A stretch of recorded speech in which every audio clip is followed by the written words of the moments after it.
A warm welcome to the viewers from around the world.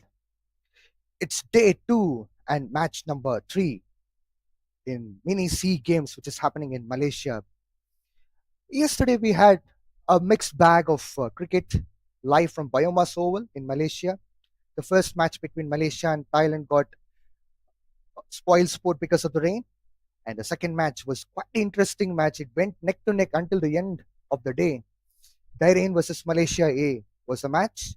And Malaysia A showed a lot of grit and determination to play against an international team like Bahrain. So that was quite fabulous match. And people would have loved to watch Malaysia A performing well against an international squad. Nevertheless, Bahrain fought well and they were really good. And it was a fabulous match yesterday we have seen from the mini C games. I believe this could be a wonderful opportunity for Malaysia as well to prepare for Southeast Asian Games, which will happen in Thailand. So today we're going to have a match number 3 of mini C games between Bahrain versus Malaysia. So yesterday's match, if I talk about particularly Malaysia A squad, it was really a good match. And Malaysia's A squad had a lot of youngsters who got an opportunity to rub the shoulders. But before that, we will see the toss, and it would be interesting to watch the full match today. We'll move it on to Mr. Shahidur, who will be there from the stadium, who will be taking the toss. Very good morning, everyone. We are here at the BAYUEMAS Oval, and it's the big game. It's the host Malaysia going against Bahrain. I'm here for the all-important toss. I have the captains alongside me, Syed Aziz from Malaysia, Amr bin Nasir from Bahrain, alongside our match referee, Mr. Ramani. So we'll flip the coin.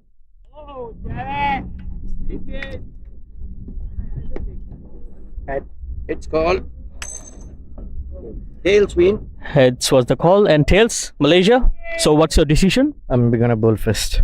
Any specific reasons for that? Yeah, I definitely think a couple of days has been a very big rain, so I think outfield is sluggish and the wicket is a bit slow as well. So we want to use that to get something advantage in the first innings. And how important is this series for you going into the SEA Games for preparations? Yeah, look, of course, SEA Games is a very important tournament as well. We want to go there and compete for the gold. So I think matches like this will really help with the preparation, and the boys are getting into the good shape. So thanks to MCA for organizing this, and we are happy to play international cricket at any time. Good luck for the game. Thanks. So Amar, happy to bat first? Yeah, it's not for us. Toss is not in our hand. So yeah, I'm happy to bat. So a wonderful win yesterday. Your team must be very high on confidence, and your track record against Malaysia has been very good as well. So any thoughts on that? No, we are just we just do right things today to trying to put a good total on the board. Inshallah, trying to win this match.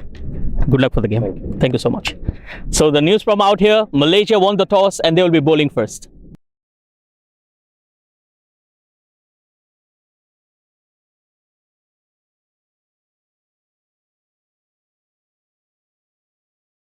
It would be quite interesting to see the live match from BAYUEMAS Oval. The first ball is all set to be bowled of mini C games. And like I said, yesterday in the first match, the day match was interrupted due to the rain.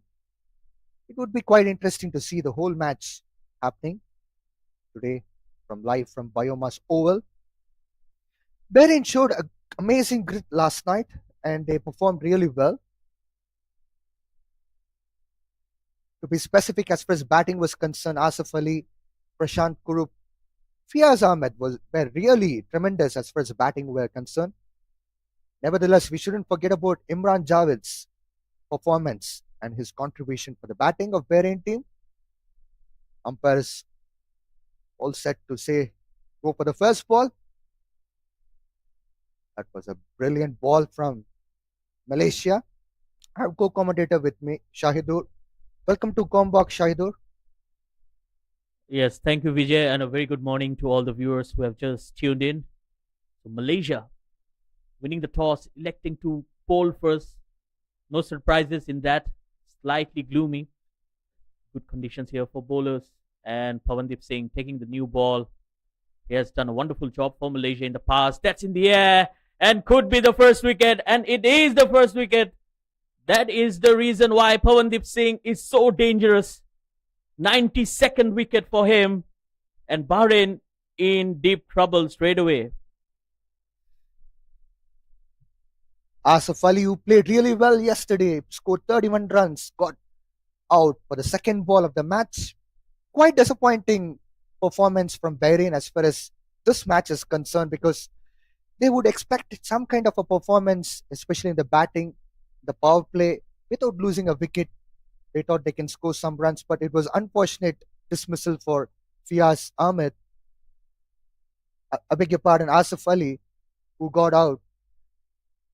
And it would be a massive blow for Bahrain.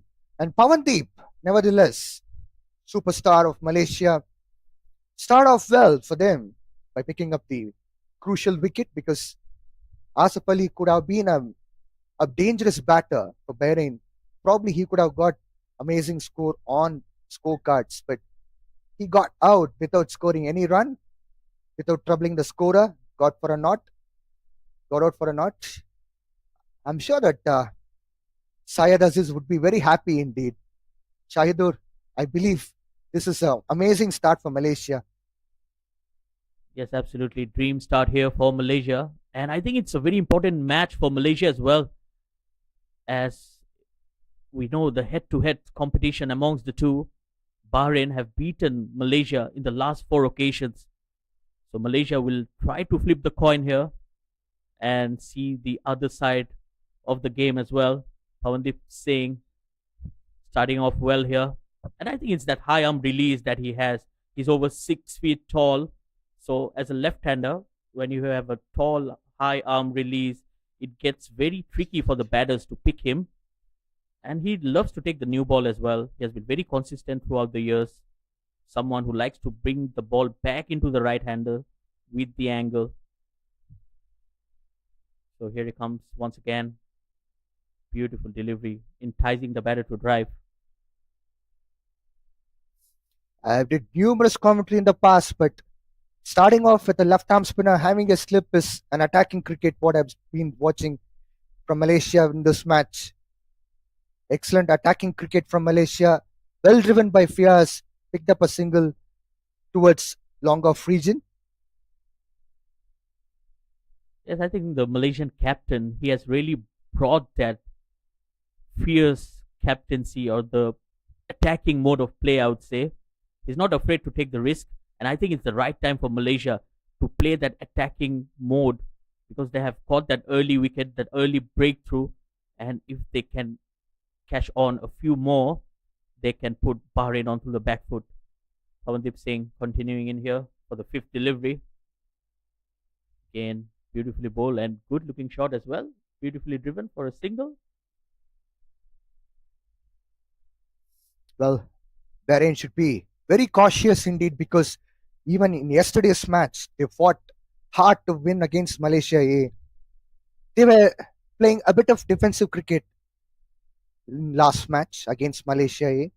So they should make sure that they'll be playing an attacking cricket in today's match against main Malaysia team. So far, Pavandeep has bowled excellent bowling. He has completed his first over. So by end of the first over, Bahrain is 2 runs with the loss of 1 wicket.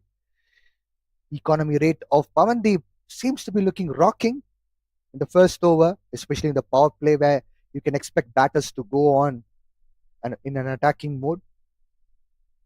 Absolutely fabulous cricket from Pavandeep. Syed Aziz, skipper, would be all set to bowl his first over, which is the second over of the game. Prashant Kurup will be taking the strike. So Shahidur, I believe that Syed Aziz is an excellent all-rounder for Malaysia, especially he'll be bowling military pace and trying to pick up the wickets in the crucial time, especially in the power play, because batters would be expecting a lot of pace in the power play and they might be going against the ball. That's well flicked by Prashant. He picked up a single. He's rotating the strike to inform Fias. So coming back to question to you, Shahidur, I think Syed Aziz is an amazing all-rounder because he cut down the pace of the in through his bowling, and he'll try to generate that seam, and he'll try to pitch it up and try to swing the ball as well, especially in this kind of damp conditions. Yes, I think the conditions are ideal for him because he's someone who has a very good slow delivery as well coming from the back of his hand. So we'll be seeing a lot of that into the game as well. So far he has done a wonderful job for Malaysia. The captain leading from the front. He's the second highest run scorer for Malaysia and amongst the top wicket takers as well. Right now sitting on 48 international wickets. A good use of the feet from the batter. A quick single. Well, that was a risky single. Yesterday, I was wondering about Malaysia A team because they had brilliant youngsters who were bowling quick. They had amazing rhythm. But I was just wondering, the pitch was becoming slower as over by over. And I believe a bowler like Syed Aziz could have made a wonders for Malaysia A. But now it's a wise decision for the skipper to bowl himself. That's a wicket for Syed Aziz now. Amazing wicket for him. Prashant Kurup, who gave an amazing start yesterday. He managed to score just 2 runs by getting out in LBW form to Syed Aziz. As we were talking about Syed Aziz, gentle pace bowling with the seam position, the ball gently swung in and the pitch was also a bit slower in fact. Another wicket gone for Bahrain team. Bahrain is in deep trouble in 1.3 overs where they lost the second wicket by scoring mere 4 runs. Well, Malaysia, they're using the conditions well. Slightly overcast, the ball is moving. And so far, the bowlers have done a wonderful job. The captain, again, leading from the front, Syed Aziz. What a delivery. That was crashing into the middle stump. Is beaten for that in-swinging delivery that he has. That's his natural delivery coming into the right-hander because he creates that angle from wide outside the popping crease. And Bahrain lost 2 wickets in 2 overs. And it's time for Imran Javed to walk in. Probably coming into walk a bit earlier than he expected.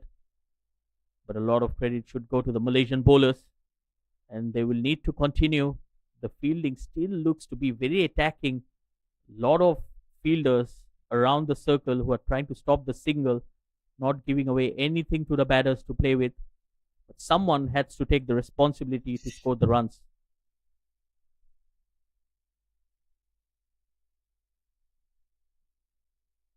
Wrapped on the pads once again. Well, Syed Aziz has moved on to 49 wickets in international T20 cricket. Fabulous all-rounder for Malaysia. This is a smart cricket what Malaysia is playing, especially having a slip fielder or a left-arm spinner, which we haven't seen in yesterday's both teams bowling. Once again, well bowled by Syed Aziz. A dot ball again. Pressure is building up for Bahrain team. But Imran Javed played really well yesterday as far as Bahrain team was concerned. He scored 27 runs. He was a not-out batter as well. He was there when Bahrain won the match against Malaysia A in the center of the pitch as a batter. Imran Javed will take some time for sure to adapt to conditions because pitch is a bit slower. He'll try to read the pitch before moving on to any kind of attacking cricket. So by end of the 2 overs, Bahrain is 4 for loss of 2 wickets. Both informed batters Imran Javed and Fias are in the center. Pavandeep will be bowling his third over to Fias. Again, slip is there. There's no surprise at all. I'm quite impressed with this kind of cricket what Cyrus is bringing in. The kind of a brand which Malaysia is known for, especially for years and years. They were playing attacking cricket, and once again, for a left-arm spinner having a slip, a player like Fias has gone for a big shot and started off with a boundary. An excellent boundary for him and the Bahrain team. It would be a warm welcome for them. They would be very happy to accept it. And we were expecting this kind of attacking cricket yesterday as well from Bahrain team. And finally, the moment has come for Bahrain to go on against Pavandeep to attack and score as many runs as possible in the power play, because they already lost a couple of wickets. Now they can't afford to lose one more wicket by playing defensive cricket, so they would go for an attack for sure.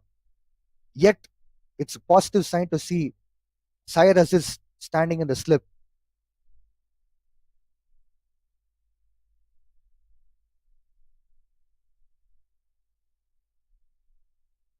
Well played by Fias, picked up a single there.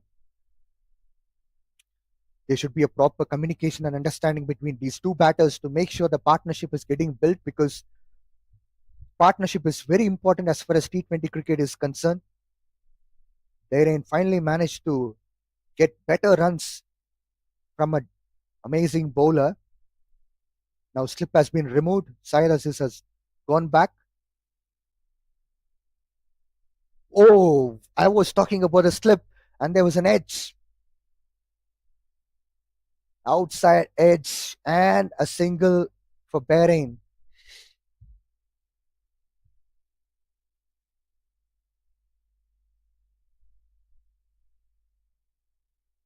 There's a wonderful spell of spin bowling here from Pavandeep Singh, doing the right thing. He's hitting the right line and length. As a spinner, you need to be very precise with the line and length. A slightly short cut away, but straight to the fielder. Good running between the wickets as well. Very good understanding. I'm pretty sure both the batters have played a lot of cricket together. Imran Javed and Fias Ahmed, one of the leading run scorers for Bahrain. And I think they have been there for quite some time. And they need to take the responsibility right now to steady the ship for Bahrain. They have not done well at the top. Oyugi goes in the air, over the infield. A long chase here for Vijay. And the ball just stopping before the ropes. Well, it's a wet outfield here at the BAYUEMAS Oval. This is what same thing happened, Shahidul, even in yesterday's match. A couple of opportunities for Bahrain went vain. They hit the ball hard, but ball was not traveling anywhere beyond the boundary line. It stopped a few inches away from the boundary, which was quite frustrating for the batters as well. That's flicked away on the onside. Another single. Well, you're absolutely right, Vijay. It can really get frustrating for any batter when you don't get what you deserve. So you're hitting the good shots, but the ball is not traveling to the boundary because of that wet and damp outfield. It rained very heavily since last night, but we have to give a lot of credit to the ground staff who has done a wonderful job to make this game happen.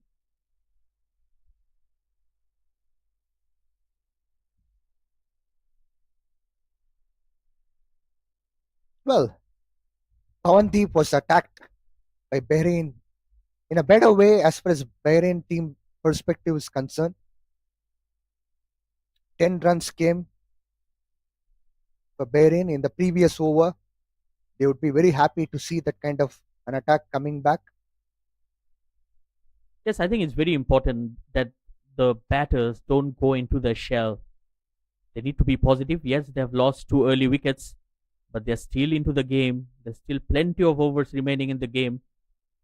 So if these two can lay off a partnership, they can really bring Bahrain back into the game. But it's not going to be easy, especially against a formidable bowling lineup.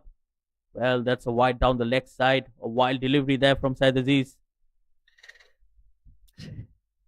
Well, it was looking like a tactical bowling attack because I can see short square leg is in place, if I'm not wrong. So that they were expecting a flick shot, especially in Malaysia's side, for a catch. And that line was being bowled by Syed Aziz. Again, a good delivery right on the money, right on the stumps. And that has been one of his features, Syed Aziz. He liked to attack these stumps. So as a batter, you need to play at every delivery that he bowls. So which also gives him that opportunity to create that chance to get a wicket. And I think as a bowler, you need to be attacking. You need to hit the stumps. And that's exactly what he has been doing so far. Use of the feed and the wild swing over the wicket keeper. Well, outside edge. And nevertheless, Bahrain would be very happy indeed to accept whatever runs come in this power play, as long as it's not risky. But the intent is clear as far as Bahrain is concerned. After Pavandeep's over, where they scored 10 runs, and now they are looking forward to attack even Syed Aziz. It's driven straight to the fielder. No runs there. Again, a good looking shot, but no runs taken. Well, I think Bahrain is also missing few of their key players. Sohail Ahmed being one of them, the leading run scorer. And I hope to see him in action later on in the next games. Well, he has been there for Bahrain over the years and doing a great job. Very consistent with his batting. Again, flicked off the pads. Good looking shot. That's in the gap. An excellent fielding from Ahmed Faiz.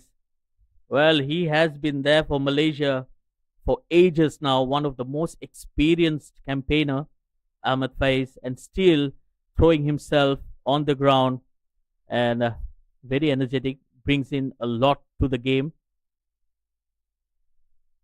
That was a fantastic commitment from Ahmed Faiz. And Syed Aziz would be looking forward to pick up a wicket here.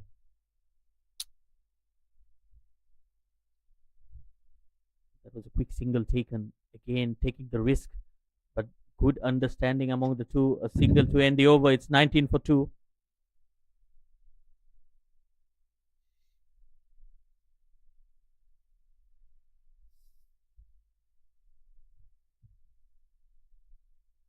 Shaidur, as far as Bahrain is concerned, they're putting a lot of efforts in terms of cricket. But you see, enormous efforts what Middle East countries have been putting for the past few years.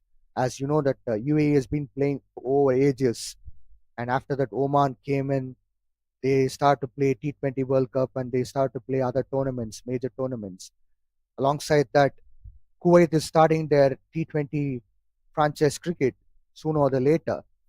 And also Qatar has a cricket stadium, international cricket stadium, and Bahrain is one more team which is putting up a lot of efforts in development of cricket, and you see the results which are coming out. It's quite amazing to see. Yes, absolutely. I would agree to that. And it's not only Bahrain, but even Malaysia, and then the countries, all these associate nations we have seen over the years. UAE, for example. Let's talk about Nepal. There have been an evolution in the game and the love that the spectators give wherever Nepal is playing. You'll see the support that they get. It's absolutely amazing to watch. And even Malaysia has been a good host as well, hosting a lot of cricket in Malaysia over the years. Oh, that was a good delivery. Again, the ball just sticking into the wicket. It shows that the wicket is behaving a bit slower than expected. So slip coming into play. Syed Aziz is standing in the slip cordon for a catch. He has picked up national T20 wicket so far. Would it be his 50th wicket in this match?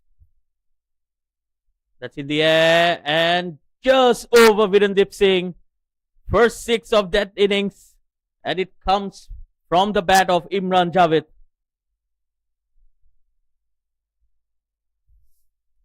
It was a sheer timing by Imran Javed. We have already seen him yesterday, the way he was playing. He was connecting the ball well, despite the fact that pitch was slow and ball was not reaching onto the bat. Batter has to work on by waiting for some time and play properly to get the timing right. So Imran Javed was the one yesterday who did well in terms of timing the ball, and we can see the same result now. His inform is shown through his batting display. Pavandeep is once again attacked so far by Bahrain team, especially Imran Javed and Fias. Yes, I think Pavandeep Singh, he has ball slightly fuller. I think he needs to drop the length, probably just pushing the batter on the back foot, because both the batters have looked extremely comfortable when they come on the front foot. And I have to give a lot of credit to both the batters as well. They have been using the feet quite well against Pavandeep Singh. Oh, better, much better. Just pulling the length slightly back, and that creates that uncertainty in the batter's mind whether to go forward or just rock back. So it was another good delivery here. So far, a pretty good over. 7 runs for Bahrain, and the last delivery coming up. Again, slightly short, just pushing it back, and a taut delivery to end the over. 26 for 2.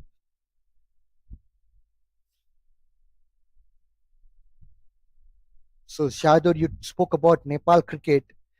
I was privileged and honored to be one of these supporting staffs for Everest Premier League, which happened in 2021. I worked with a lot of cricketers from both Nepal and other countries as well. That was a time when I came across with Virendep Singh and Sharvin Muniandi, who were playing for another team. As you rightly mentioned, Nepal has put a lot of efforts in developing cricketing infrastructure, and in associate nations, they are playing enormous cricket.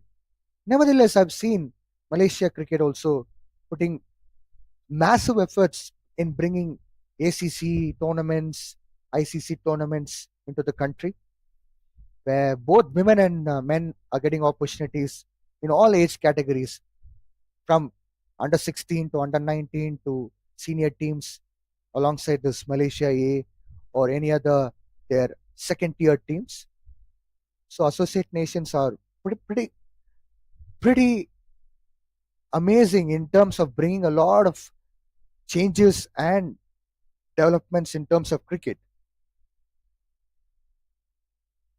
Yes, absolutely. And I think that's the right way to go, because to be out there with the big boys, it's not going to be easy, and they will need a lot of commitment and a lot of development into the game at the grassroots levels. That's heaved away on the onside. That's in the gap. That will be a boundary. Good looking shot. He welcomes Vijay Unni with a boundary.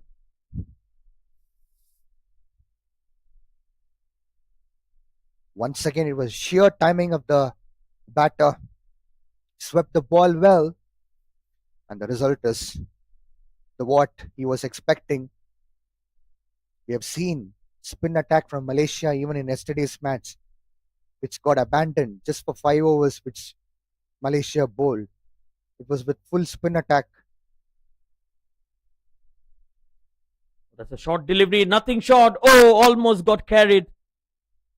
Desperate dive there. Just short of the fielder, Rahim Malik, the debutant, was the fielder on that occasion. Again, not the best of deliveries from Vijay Unni, but he will be feeling extremely lucky that the batter didn't time that well, or that could have gone for runs. Well, the intent is pretty much clear from Bahrain team. They want to go for an attack. And the commitment from the Malaysian fielding is quite impressive. Right from the ball go, the first ball, the commitment was seemingly smooth. They were putting all their efforts by diving and going for catches. That's beautifully cut in the gap, and that might run away. Long chase here, and good fielding there. Well, 3 runs taken. Good running as well. Good all-round cricket. Well, These two batters have very good communication and they are good in running between wickets as well. And they have to continue to take on this partnership, and they have to build a strong foundation in the power play. Already they lost a couple of wickets, so final ball to go to complete this power play. Can they make it to 40 runs by going for a massive six? Or can it be a situation where Vijay Unni would be picking up a wicket here after being a bit expensive? Fias is known for hard hitting, very strong lad. He can punch the ball.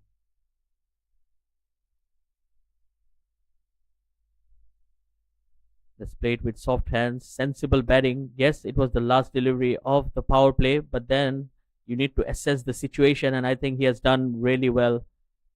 End of over number 6. It's 35 for 2. So coming back to you, Vijay, I think you are coming from a wonderful state of Chennai. Talk us through how is the cricketing culture over there. We all know about how famous MS Dhoni is in Chennai, but apart from that, how about the grassroots level cricket? Yeah, India's first test victory also happened in M.A. Chidambaram Stadium in Chennai, and this happened in 1950s. And after that, the cricketing culture has been pretty much quite festivity, where players will come down to play during the Pongal time. It's a festival season. I think the same festival is also celebrated in Malaysia, Pongal festival, during the second week and third week of January in every year. So it used to happen in 70s and 60s, 70s and 80s. Later on, they started to get a lot of international cricketers from Tamil Nadu. Chennai is capital of Tamil Nadu. Tamil Nadu is a state.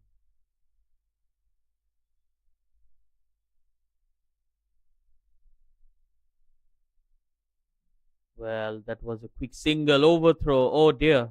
Extra runs. Malaysia cannot afford to concede easy singles here. They just converted that one into two. Smart batting again. Yeah. So to continue about it, so Krishnamachari, Srikanth, then W.V. Raman, L.S. Sivaram Krishnan, a lot of players chipped in. Then we will continue as this ball gets over. Yeah. So as Tamil Nadu has won a couple of times Ranji Trophy in 90s and 2000s.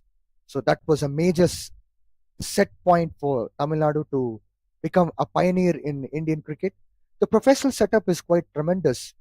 Players get paid well, and they can focus more on cricket as well, rather than to shift away from the state to another state. And moving on to MS Dhoni, yeah, thanks to IPL which has come in, and MS Dhoni is a part of Chennai Super Kings right from the beginning of this IPL edition 2008 till date. Then as the time goes on, Chennai Super Kings has become like a huge hub in terms of IPL. They won championship several times. That's good bowling from Rahim. He's not giving away any easy runs. So yeah, cricket in Tamil Nadu is becoming more and more of a professional circuit. Players are developing through this Tamil Nadu Premier League, which is a state T20 league, and of course IPL is also a big platform for a lot of players. Well, thank you for sharing your thoughts and all the experiences. I mean, it will be very good for the viewers who are tuning in right now as we talk about it. It's the end of the 7th over. 40 for 2. Bahrain just trying to steady the ship. Both the batters out there, Faiz Ahmed and Imran Javed, are playing really sensibly. They have been attacking, but at the same time being cautious as well, just balancing it well. And the Malaysian bowlers are just running out of options. They have plenty of bowling options, but so far, apart from that, those 2 early wickets, they have not been able to pick more wickets. So that could be concerning, because if Bahrain can store onto the wickets, they can really go for some fireworks toward the back end of the innings.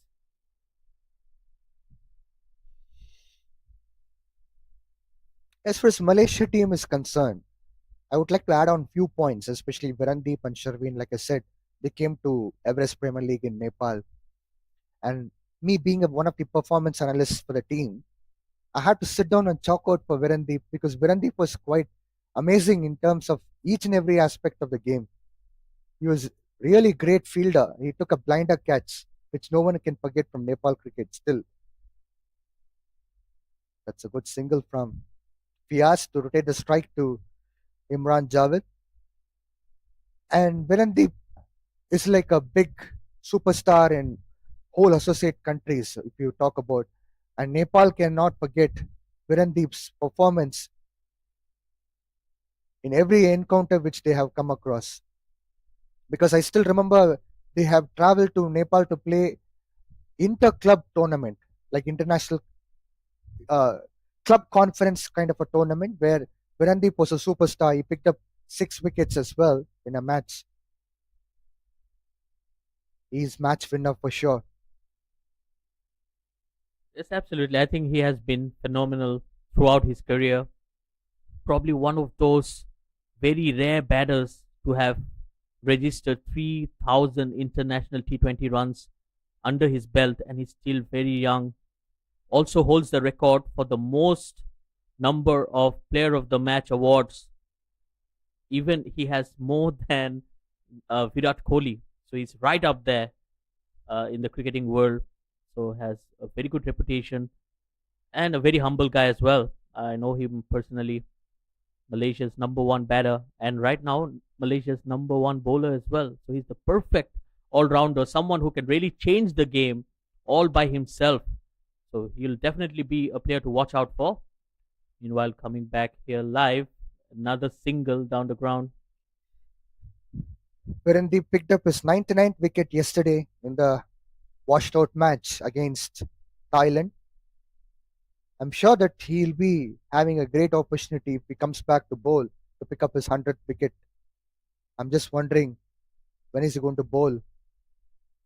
It's the right time, I suppose. If he starts to bowl now, probably the score would be better in terms of Malaysia in the wickets column. Maybe like 2-3 wickets will be into the favor for Malaysia. So by end of 8 overs, Bahrain is 45 for loss of 2 wickets.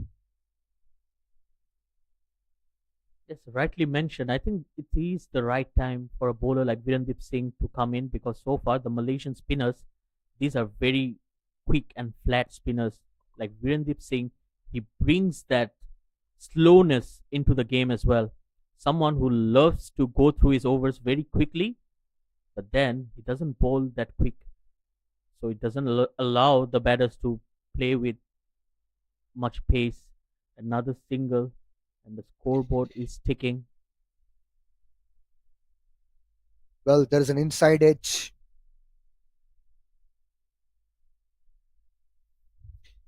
And a single taken there. Again, that was the batter trying to hit the ball a bit too hard. Imran Javed just getting an under edge straight to the bowler. And this is good bowling from Rahim Khan. Still early days for him. Only debut, his first appearance for Malaysia yesterday, the washed out game. And he has his brother also in the side, who is the birthday boy today, Amir Khan Malik. Another good delivery played on the onside, into the gap. They're running hard. They're going for the second. This could be tight. Oh, better throw there, and it could have been curtains. Direct hit would have been a massive turning point for Malaysia. Bahrain seems to be cruising slowly and steadily after losing a couple of wickets during the power play. And now they are building up a very strong partnership, which is very essential for them. They have to make sure that they'll be crossing 50 runs. That would be the first checklist which they'll be ticking. And moving on from that, they'll make sure they'll be going middle overs, at least in the mid until the mid of the middle overs, where they would be expecting to go on like 75 to 80 runs mark. That will Outfield be seems the to be single, outfield and the seems to be looking 50. too slow, I suppose.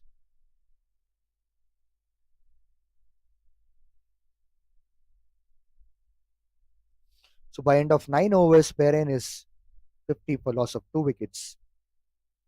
A slow and steady start, Shahidur. I think it's still a smart way of playing by building up a partnership by both Bahrain batters Fias and Imran Javed. Yes, I think they have batted sensibly.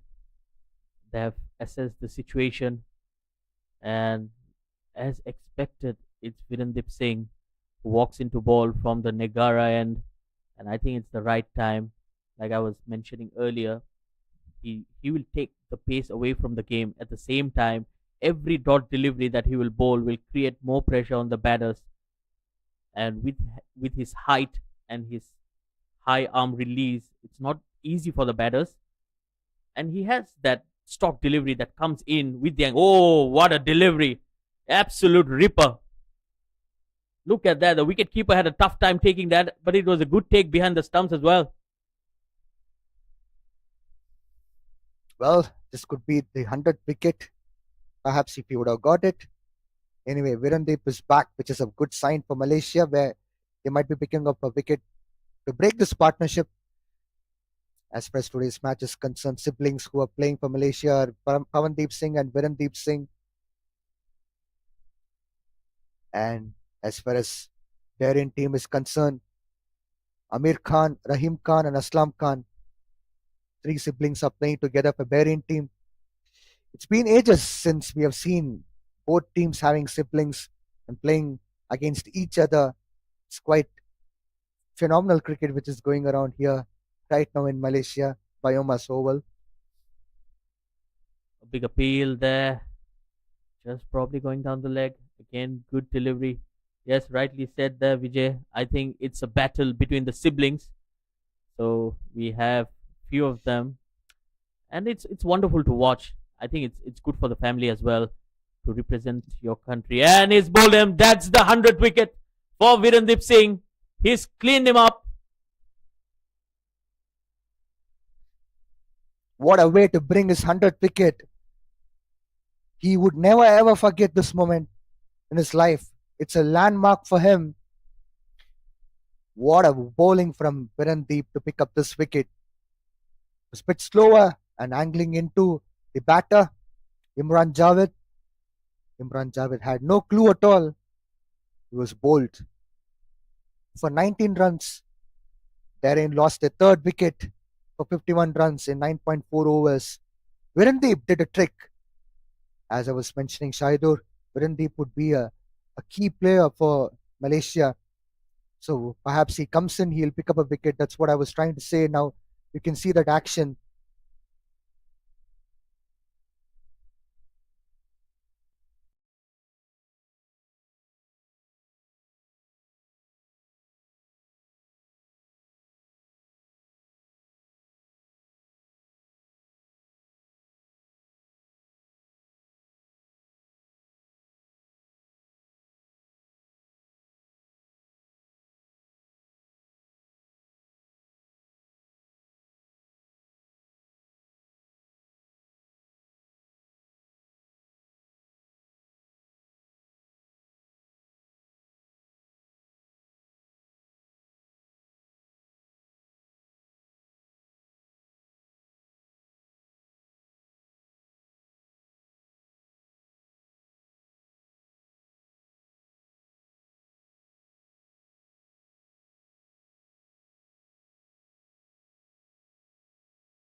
We are live back into action.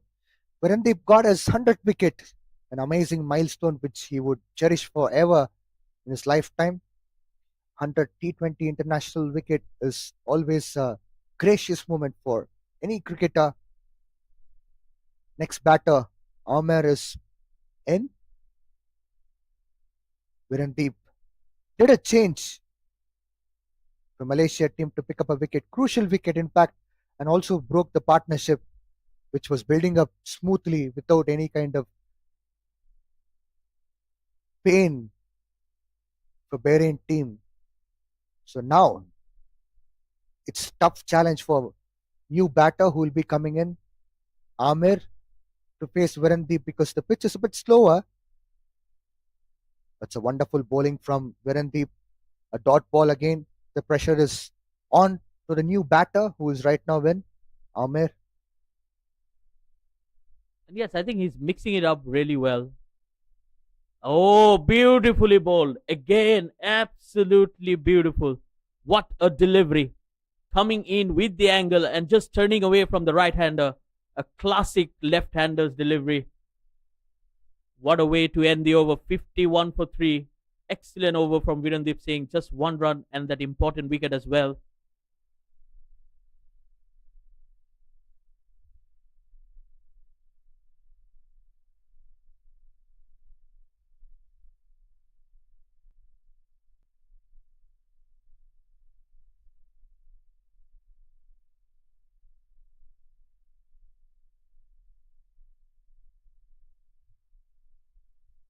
End of the 10th over. We're halfway there. 51 for 3. It's Rahim Khan who will continue in here. Slightly short. That's played into the gap. Cut away for another single. Well, singles are not going to hurt Malaysia. They'll be happy to chase anything in between 130, 140.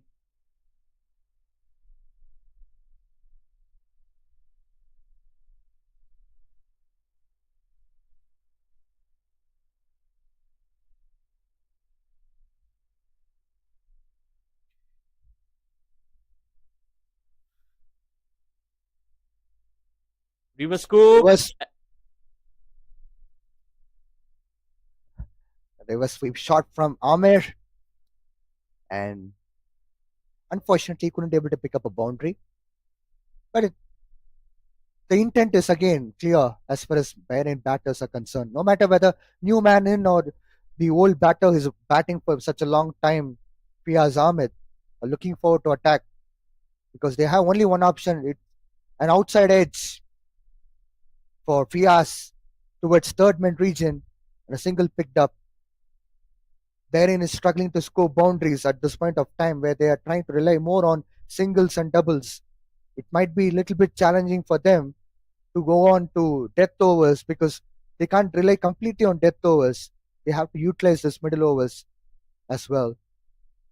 Once again, a dot ball from Rahim. Rahim is bowling really well. He's trying to build pressure. When a new batter is in, and alongside that, 3 wickets fallen for Bahrain with very less runs on score, they have to go for an attack. So if the bowler is trying to bowl dot balls and if he's just conceding singles, as rightly said by Shahidur, singles wouldn't be costly for Malaysia. So they would be happy to see that boundaries are not coming.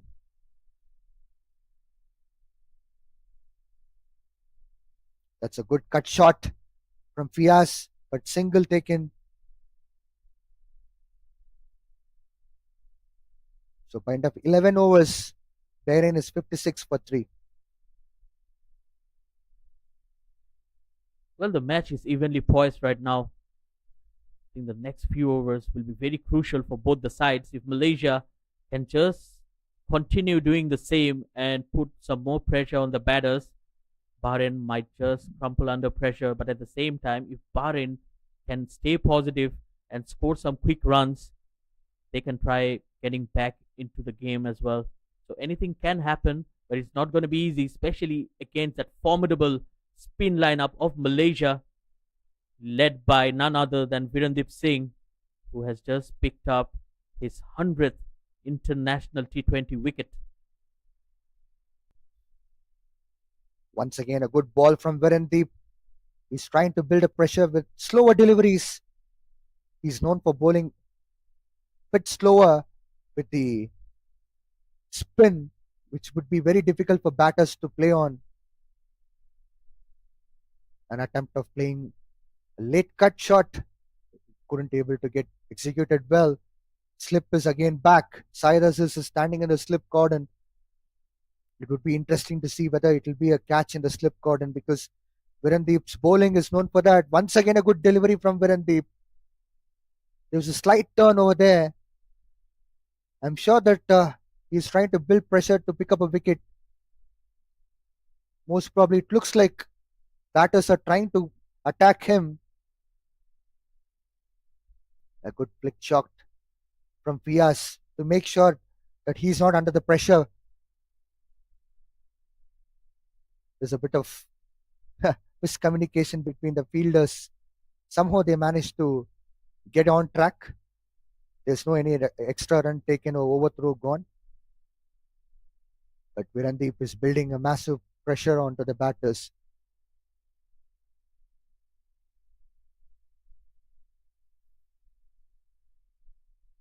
Virendep is bowling his fifth ball. Once again, cramped by Amir to pick up a single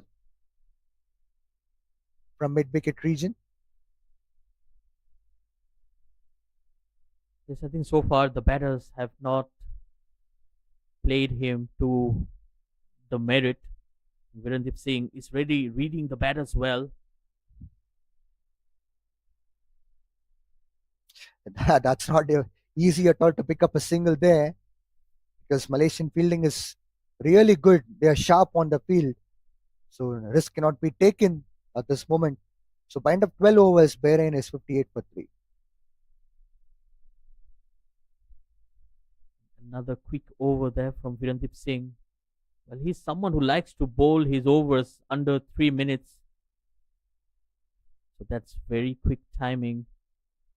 He just rushes through his overs, not allowing the batters any time to play with. And with that slowness of his deliveries and that grip away from the right-handers, he's always going to be a difficult customer for the batters.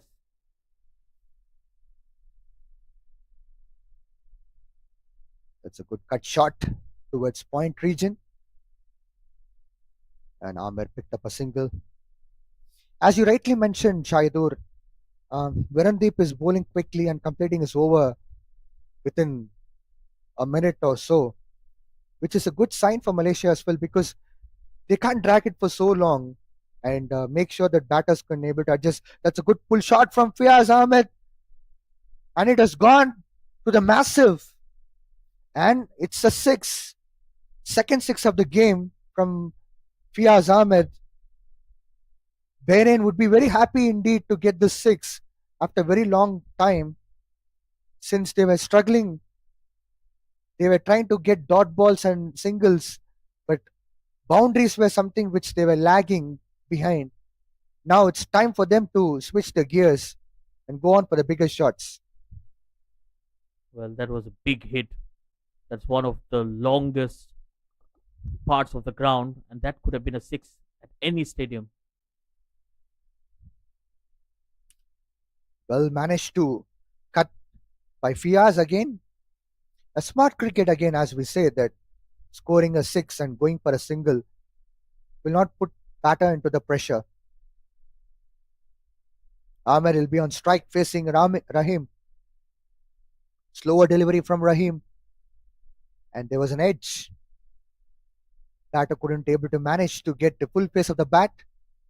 Just a single taken there. Malaysia wouldn't mind about that single because they would be happy to see boundaries not coming. Fifth ball of the 13th over. Fias gone for the back foot and played a punch to pick up a single. This is smart batting here from both the batters. They know they have scored that big six, so they're just milking runs, taking singles here and there. Already 10 runs of the over.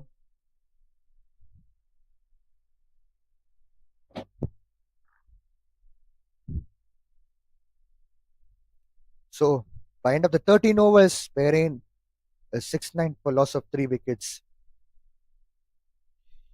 Shahidor, if you look into Malaysian bowling attack, they have 4 major spinners: Rahim, Vijay Unni, Pavandeep, and Virendep. So if all these 4 can able to bowl 4 overs, so they can complete 16 overs out of 20 overs game. So rest of the 4 overs could be managed by Syed Aziz and other bowlers. So I think this could be a very short game in terms of bowling those 20 overs duration. I'm short in terms of duration, I mean. So it will be very short, so that batters would take a lot of time to think normally. If a fast bowler bowls, they have a time, but I don't think they have time here. Yes, absolutely. I think because Malaysia has always been a very spin dominating side, so they don't allow the batters that breathing space, so which is always a good tactic. But at the same time, you need to have that variation in your attack as well. You need some good paces. And so far, apart from Syed Aziz, Malaysia have not really produced many paces. Well, they have Wafiq Irfan, who is one of the quickest in Malaysia, but he's definitely not given the chance because of the form that all these spinners are carrying. They've done a wonderful job here for Malaysia. So first ball of Virendep has been gone as a single. Fias, who scored 41 runs, Bahrain will be relying so much on him. It's time to switch the gears again to attack Virendep. That's a massive shot from Fias, but it is not as expected by Bahrain in terms of results. It's not That so easy to score runs against Virendip, I suppose, Shahidur. Yes, absolutely. But Fias Ahmed was caught napping on that occasion. He didn't place his bat at the non-striking end. Had that ball hit the stumps, he would have been a goner. So you need to keep your basics right. He has batted well. He's on 42 or 41 deliveries, taken a lot of responsibility, and he needs to get to his 50. Yeah, getting a 50 from a side would be always a confidence for other players who will be chipping in later. A single picked up by Fias, smart way to handle Virendip, because it's probably if they try to swing the bat, yeah, as you already seen a couple of balls ago, Fias tried to swing his bat, but there was an edge. Luckily, there was no slip then. It was not a catch. Now, well pulled by Fias. Sorry, by Amer, and just a single picked up. So by end of 14 overs, Bahrain is 74 for loss of 3 wickets. So Shahidul, I don't think so. The ball which was pulled last ball was meant for pulling, because it was meant for like either going for a flick shot. Pull was completely not necessary there, because if the fielder was placed right position, I think it would have been a catch. Yes, actually, the batter was very lucky. He got a leading edge. If he had that middle that, it would have been straight at the palms of the fielder. So that's what the slowness from Virendip Singh does to you. So as a batter, you anticipate the ball much quicker, and then it just doesn't come on to you. So that is the trick that he has. But at the same time, we have to give a lot of credit to Fiaz Ahmed. He That's is well played by Amer. And just to pick up the single there, definitely credit goes to Fiaz Ahmed as well for scoring 43 runs out of the 75 runs of Bahrain's score. And I think they shouldn't take risk in terms of playing wrong shots. Rather than they can go for a bit of creative shots.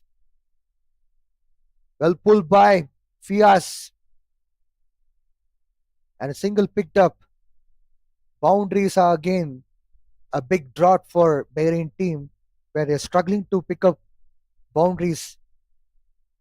Definitely credit goes to Malaysian bowlers, where they're trying to utilize the pace of the pitch. Amer is facing Pavandeep. Well, There was a small helicopter shot from Amir, and he picked up a single. So this is what I was talking about, Shahidul. The creativity in playing different shots, like helicopter shot, what you're seeing right now from Amir. This is what it should be, rather than going for a shot which is not at all there, which is not meant for the grade of the ball. Yes, absolutely. I think both the batters are just trying to take the. Once again, Fias pulled the ball for a single. Yeah, Shahidul, Yeah. So I you were think trying both to the say about the shots. Yeah, yeah the batters are just trying to take the chances because they have understood that they only have 5 overs remaining and they have 7 wickets in hand. So someone needs to shift gears right now. this time once again a pull shot from Amir. But again, the result seems to be the same, single run. It seems to be looking like Bahrain is compelling themselves to go for bigger shots, and which they are struggling to even go beyond these singles, where they couldn't able to even pick up a double run. Definitely credit goes to Syed Aziz, who set the field very well for each and every bowler. Batter pleading for a wide. Umpire says it's a legal ball. So by end of the 15 overs, Bahrain is 79 for 3. So Shaidu, the last ball which we have seen, the pull shot which Amir was trying to go for, was again a compelling shot. I don't see there's any possibility of getting a pull shot. Ball was completely going on to the offside. Yes, I think the turn was just going away from him, and then the the ball just kept a bit low as well. And so Absolutely. far, I think the pitch is really assisting the spinners. We have seen some low bounce and then that hint of turn as well. So it definitely is gripping and turning, which is a good sign for the spin attack. So I think that's something that the Bahrain bowlers will need to work on, especially when they go into bowl. Vijay Uni is back into attack. He was wicketless for first 2 overs. This would be a good chance for him to pick up a wicket, and there would be a sigh of relief for both batters, Amir and Fias, because both Pavandeep and Virendep, these siblings who are playing for Malaysia, are causing a massive trouble by not making these two to go for bigger runs. Well yorked by Vijay Unni. Amir should try to take on Vijay Unni's bowling attack. Once again, well bowled by Vijay Unni. Just single came through the flick shot towards mid wicket region.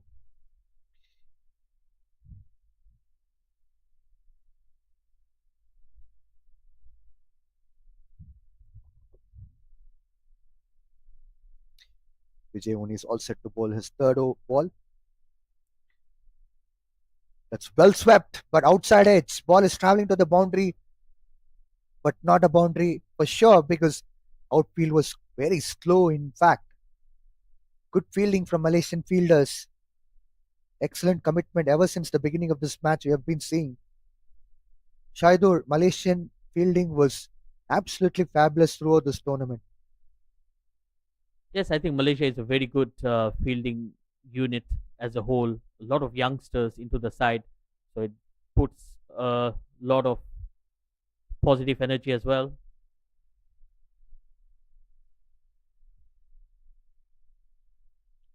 So far in the 3 balls,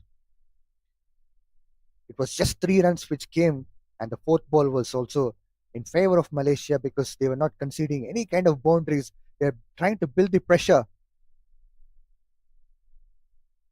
Once again, a good delivery from Vijay Unni. A single will be coming into account of Bahrain.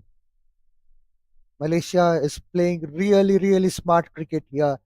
They're not conceding any easy run to Bahrain batters. Fias scored 48 runs from 47 balls. Would it be an opportunity for him to go on for a half century? Even in yesterday's match against Malaysia, he really played well. He's in a very good nick. I know that he would definitely know about the pace of the pitch. He would play once again a good pull shot from Fias Ahmed, and it's a wicket. Oh my words! It's a wicket for Vijay Unni. As I was talking about the way he was building the pressure, it seems to be looking like a big trick work for him, and he has got a big fish into his account. Fias, who scored 48 runs from 48 balls, gone into the hands of Vijay Unni's bowling. What a comeback from Vijay Unni after conceding 14 runs in the first 2 overs, and he has just picked up a wicket, important wicket. Bahrain is in deep trouble. In 16 overs, they scored 84 runs by losing 4 wickets. So both batters who are there in the center are new batters, Asif and Amir. So now the death overs is all set to start from 16th over till the end of 20th over. So it will be a massive responsibilities on these two batters. It will be interesting to see who will take charge. Amir, he played 18 balls, scored 14 runs. Definitely he would be the man who would be raising his hands and go on for an attack. Syed Aziz, skipper of Malaysia team, is all set to bowl the 17th over. He bowled really well, especially with the seam in the first few overs in the power play. He used the condition very well. I'm sure that he would also try to chip in for another wicket. Amir, who scored 14 runs, will be on strike to face Syed Aziz. Bahrain is drought with the boundaries. There is an appeal from Syed Aziz. It seems to be looking like ball is going outside the leg stump. Ball has hit the pad, but no run also taken. A dot ball into the account of Malaysia. Excellent bowling so far. Utilization of bowlers is one of the main strengths of Malaysia, alongside the amazing commitment from the fielders as well. That was a slow ball. A batter couldn't be able to read that at all. Slowest of slow, I would say. And Bahrain needs to lift up their sleeves and try to play some risky shots. Once again, a slow delivery. Amazing bowling from Syed Aziz. He's bowling right line and length, not giving away any kind of runs. 3 dot balls in a death over is something which any team would accomplish and they would appreciate. Skipper doing this role is something fabulous stuff. Syed bowling onto the leg side, which considered run away to Bahrain team. And Bahrain team would be very, very disappointed with kind of batting what they played so far, except Fias, who played well, 48 runs under his belt. Apart from that, there wasn't much which Bahrain batters did. So they should play on from here to go on for 120 runs. Once again, a well bowled delivery from Syed Aziz. And umpire giving leg byes. Asif and Amir would take some time for sure, but they don't have the time to adapt themselves because such is a situation of the match. Syed Aziz will be bowling his final ball of his third over, which is 17th over of the game. A bit of short of length and well played by Ahmed with the back foot. So single taken there. So by end of 17 overs, Bahrain are 87 for 4. Just 3 more overs to go for Bahrain team. They are yet to cross 100 runs mark. It would be very, very concerning part. As Shahidul said earlier in this match, Bahrain had very good competition with Malaysia. They had neck to neck challenges. They won against Malaysia as well, the previous encounters. But now, with this kind of performance, they would be very disappointed. They would be expecting some kind of better bowling after this. They have very good left arm spinners. I'm sure that they'll try to pick up there from the bowling. A bit of shot of the length from Vijay Unni towards offside region. Well cut by Ahmed to pick up a couple of runs here. After a long time, they were getting a couple of runs. In fact, they were even struggling to get singles at one point of time, especially when Syed Aziz was bowling. 3 dot balls on trot. Now the pressure is so much on Bahrain team. Vijay Unni is all set to bowl his second ball of his final over, and a dot ball here for him.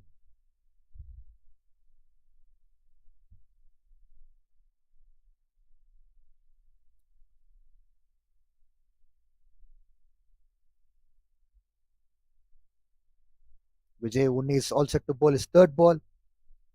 Well driven by Amer to pick up a single.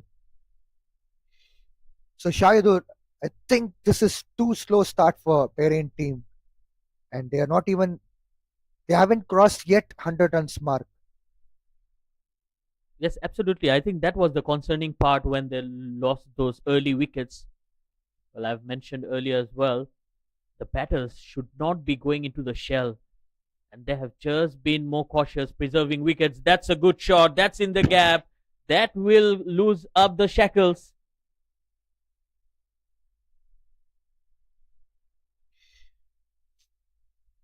Finally, you can see that kind of a power which has been generated by the batter.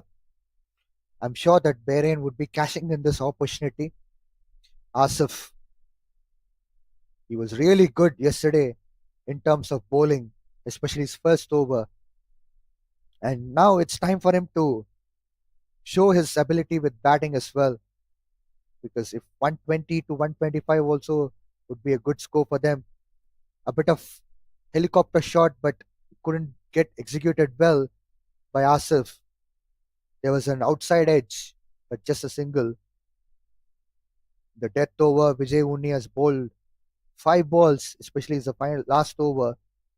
Given away 8 runs so far. Bowling his final ball. Once again, a single coming into the account of Bahrain team. Well, by end of 18 overs, Bahrain is 96 for 4. Well, 12 legal deliveries remaining. Malaysia will be very happy with the proceedings so far. 96 on the board. But yes, if they can launch some fireworks here and they can cross that 120 or 130, it can be very challenging as well because of a very formidable bowling lineup of Bahrain. They have some very good pacers into the attack. Rizwan Butt leading the pace attack with Ali Daud. That will be a very deadly combo right up there. But then for Malaysia, they have the likes of Aslam Khan and Syed Aziz, so it will be a good competition between bat and ball. I'm very excited for that battle.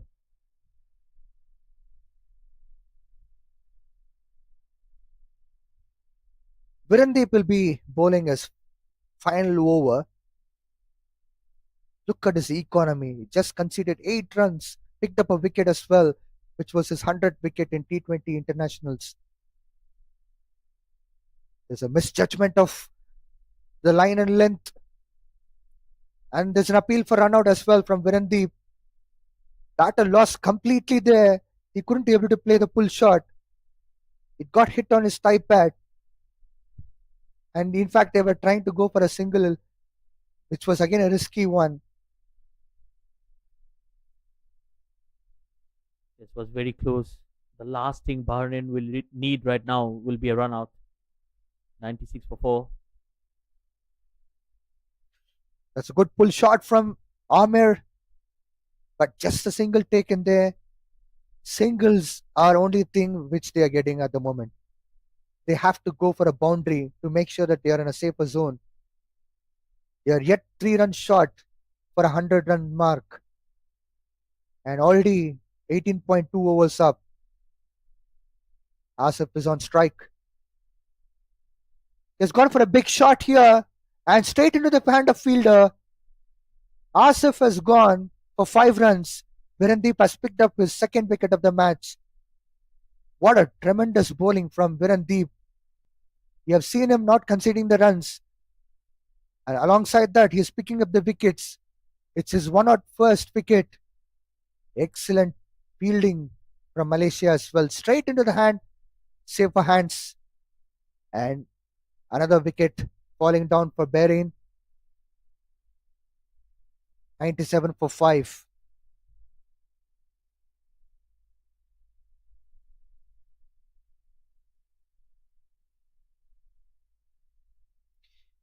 Navina is a new batter. So Shaidur again, they have just 9 balls left and they haven't crossed 100 mark. And what would be the better score for them to make sure that they can defend the total? I think it's very important that they score at least 120 run a ball situation, and if they can get some early Malaysian wickets, that will really give them that edge. But at the same time, it's not going to be easy. Even right now, where Virendip Singh is doing a wonderful job again picking up that wicket, just not afraid to toss the ball in the air, and then with that slight drift away from the right hander, he just beat the batter in that flight itself. Already picked up 2 wickets into his 4th over, only given away 9 runs. What a spell here from Virendip Singh. Once again, a big shot from Navina. Will it be a catch? And again, it's a catch. Back-to-back wickets. Virendip is on a hat trick. Navina, as soon as he came, he tried to go for a bigger shot. Going for an aerial against Virendip wouldn't be a smart work. But of course, Virendip did a trick. He bowled slower and picked up a wicket again. Virendip is rocking here in Malaysia. Bahrain lost their 6th wicket for 97 runs. They are falling short of runs here because Malaysia is really good as far as batting is concerned, and they know the conditions as well, how to play on the slower pitch. This score is completely Just again a beautiful not delivery there. competitive, to be very honest. Yes, absolutely. I think again that flight in the air, just enticing the batter to play that big shot. Again, doing a wonderful job here. Smart bowling here. He has a very good cricketing brain there, Virendip Singh, because he really assessed the pitch well. There is something in it for the spinners. There is some drift, some bounce as well. He understood that from the very first delivery that he bowled, which beat the batter, and since then he has not looked back. So he will be bowling his hat-trick delivery. It will be Zunaid Ahmed on strike. Can he keep Virendip Singh off? No, unfortunately, Virendip couldn't able to pick up a hat trick here. A single came for Junaid. He opened up his account in the first ball, but so far so good for Virendip. Just 10 runs conceded. Picked up 3 wickets in 3.5 overs. He'll be bowling his final ball of his spell. Once again, a good ball from Virendip, just single conceded. So he's completed his bowling quota of 4 overs, conceded 11 runs, and picked up 3 important wickets, where he was also on a hat trick. Amazing bowling from Virendip. He has changed the table for Malaysia through this performance.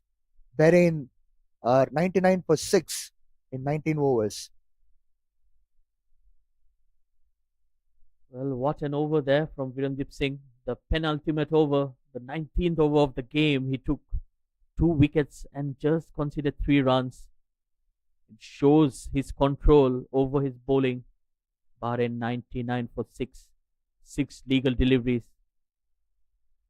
How much can they add on? The Malaysian captain Syed Aziz also, he just fall under the radar of Virendep Singh. Well, he has done a wonderful job himself. 3 overs, just 9 runs, and a wicket for the Malaysian captain as well. So wonderful numbers here for all the bowlers.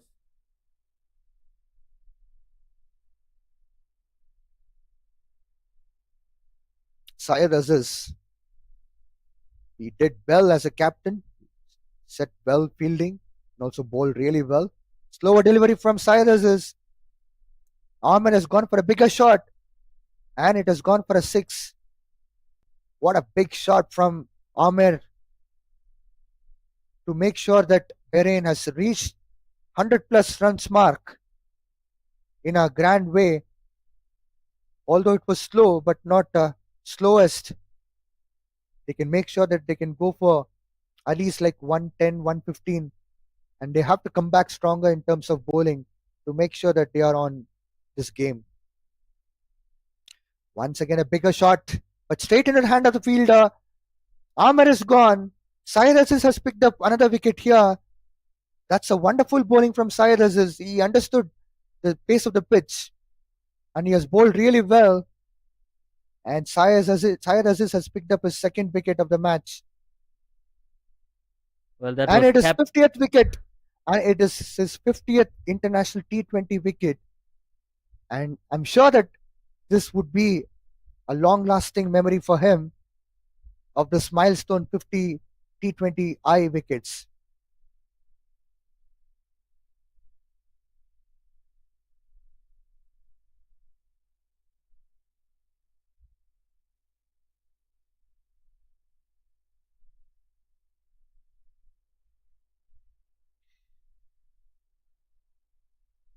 So Shaidur, I was talking about 110 or 115 runs on the board for Bahrain by end of the 20 overs. But again, the situation is becoming tougher.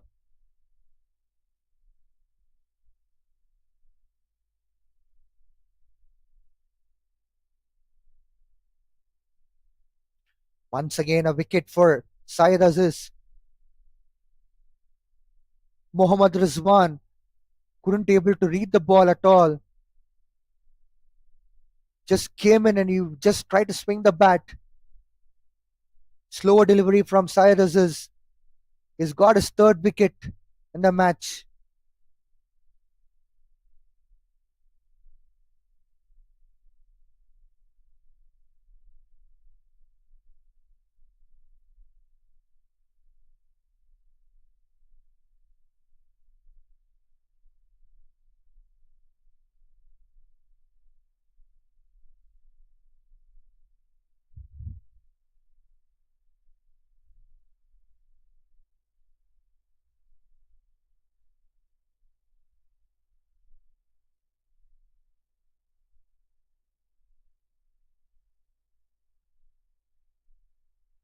New batter, Ali is in.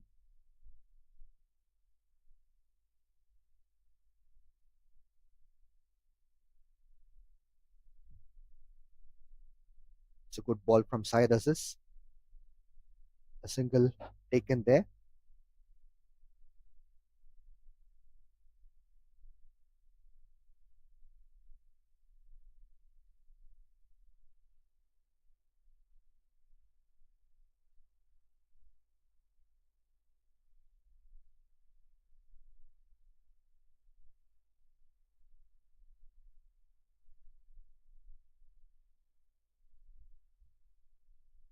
Dancing down the wicket, Junaid.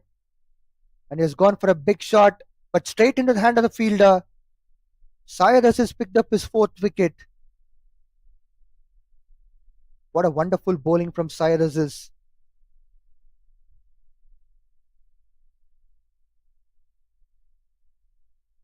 Well, the Malaysian captain leading from the front once again. Fourth wicket for him, and it's again that back of the hand slow delivery.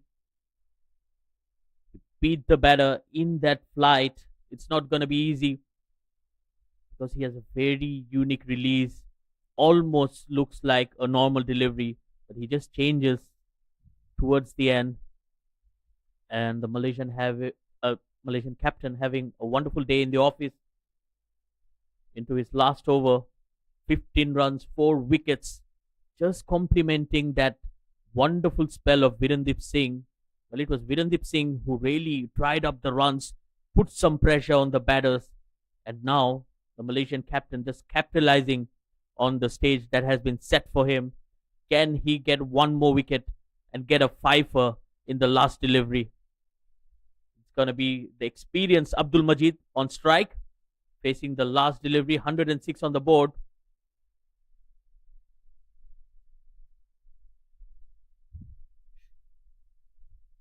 It's going to be a big task for Bahrain to come back and bowl well. Amazing bowling by Syed Aziz. Just conceded 15 runs so far in 3.5 overs, picked up 4 wickets. A good ball again from Syed Aziz. Just a single taken there. So by end of 20 overs, Bahrain 107 for 9.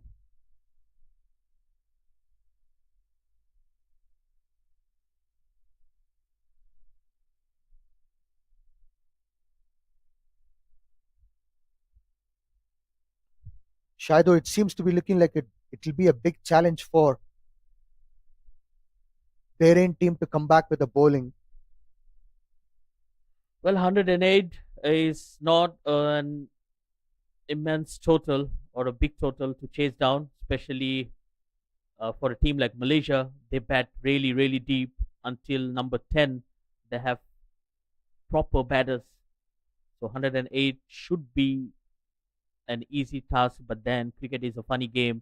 And if Bahrain can pull off something special, we will be in for a match that will excite the crowd and the viewers and everyone who's tuned in. For now, we'll be heading into a small break and we'll come back with live action where Malaysia will be chasing 108. Thank you.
Welcome back, viewers. We are here live at the Biomass Oval, and it's time for the response from the Malaysian batters. They will need to score 108 runs to win this contest and break that shackle where they've lost their previous 4 matches against Bahrain. So this will be a good comeback for the Malaysian side, but it's not going to be easy, especially against a very formidable pace attack of Bahrain, led by that man on your screen, Ali Dawood. And it will be his partner from the other end, Rizwan. But opening the batting for Malaysia is the young and dynamic Haziq Aiman and his partner, Aslam Khan. Another very good batter, very explosive right up there. And that is the reason why Bahrain has opted to have a slightly defensive field set. There is a deep square leg in place and a third man. Only 2 players are allowed outside the circle. Here comes the first delivery. Ali Daud into the attack.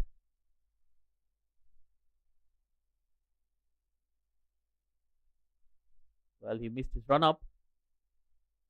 Finally, here is the first ball. Right on the money. Beautiful delivery to start with. And with that, I would like to welcome my fellow commentator Vijay back into the com box as well. Welcome back, Vijay. Thank you so much, Shaidur. What a game we are having here at BAYUEMAS Oval. Wonderful bowling so far from Malaysia. It's time for them to pick up the bat and start scoring the runs.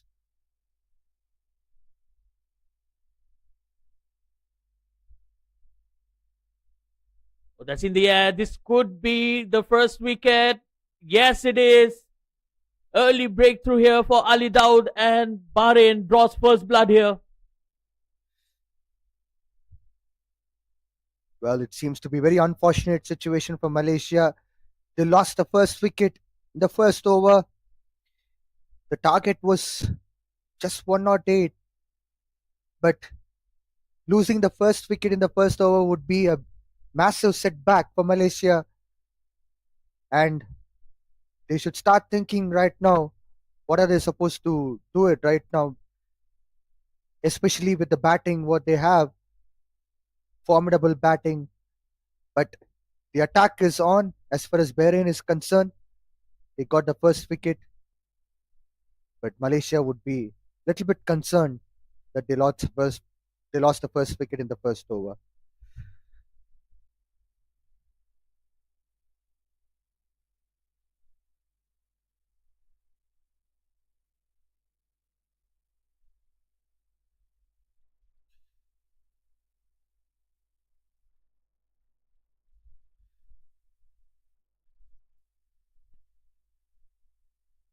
New man in as far as Malaysia is concerned.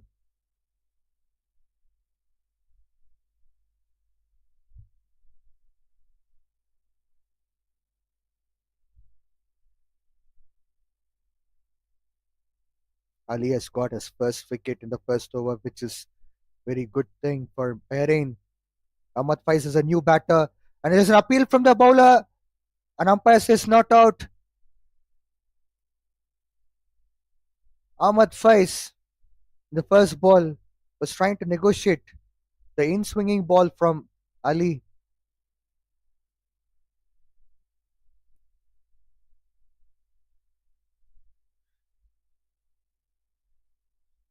So far, Bahrain is on target.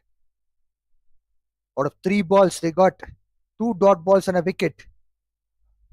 Ahmad Faiz, experienced campaigner, will be facing Ali.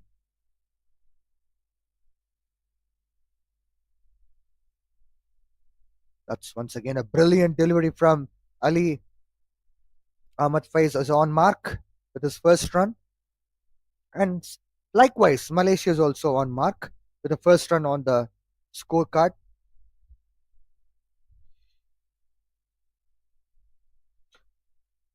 Aslam Khan will be facing Ali now.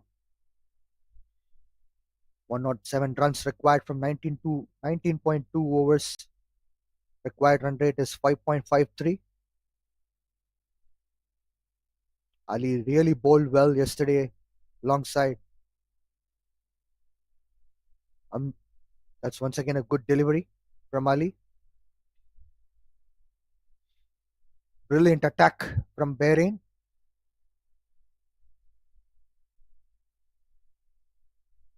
Bahrain played their power play as far as batting were concerned a bit defensive mode.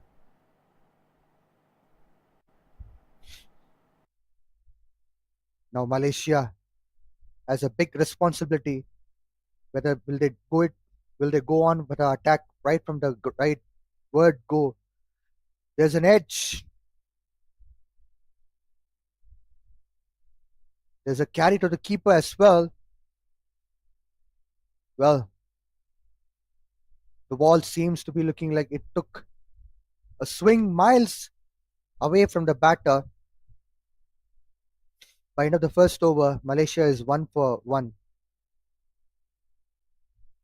Brilliant bowling from Ali. Just given away 1 run and picked up a wicket as well.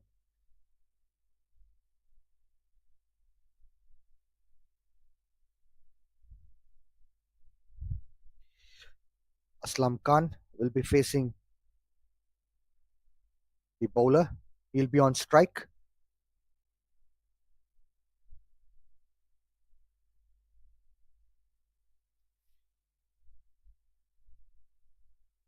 It's a smart move from Bahrain to have left arm pace attack, because knowing the fact that Malaysia team has a lot of right-handed batters, left arm bowling can make humongous change in terms of line and length, which would make batters to get deceived. Imran Javed will be bowling his first over to Ahmad Faiz. It's a good away swinger from Imran Javed, and ball is travelling towards boundary region. Just a couple of runs picked up in this occasion.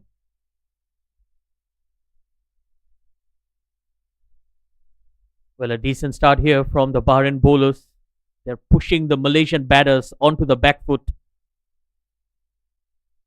A good start, and as expected. But then, to my surprise, it's Imran Javed who has taken the new ball. Oh, good delivery, good running between the wickets as well. Good understanding between the two.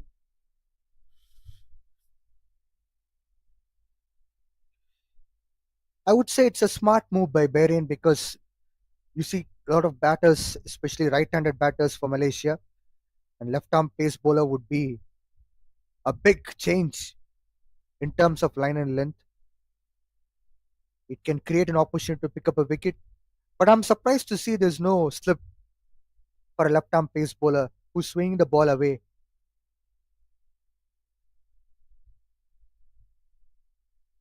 That will run away for runs. A boundary here. First for Aslam Khan. Again, he's a very positive batter. He's not holding back. That's the only way he knows to bat.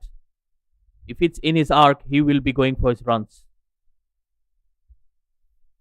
That's a way of batting Malaysia go on, because already we have seen Bahrain was on back foot playing defensive way of cricket.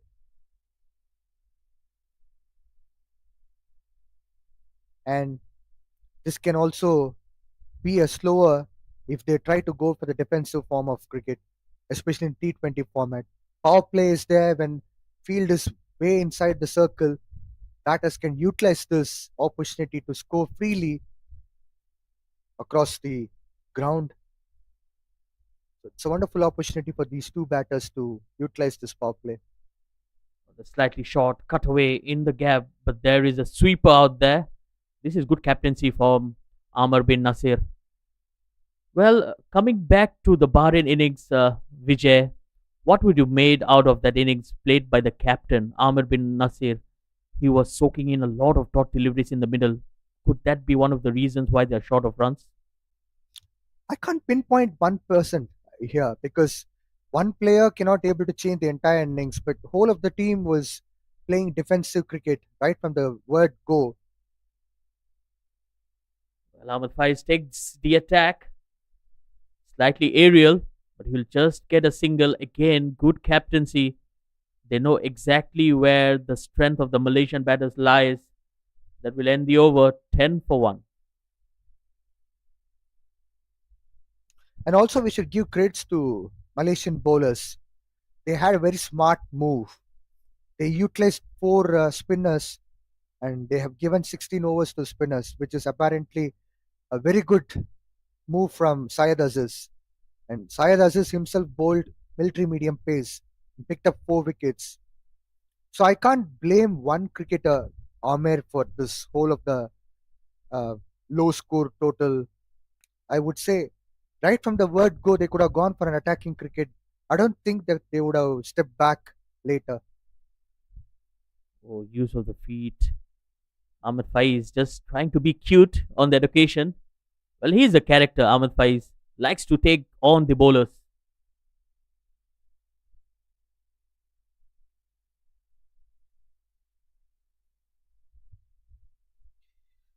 Ahmad Faiz is an experienced campaigner.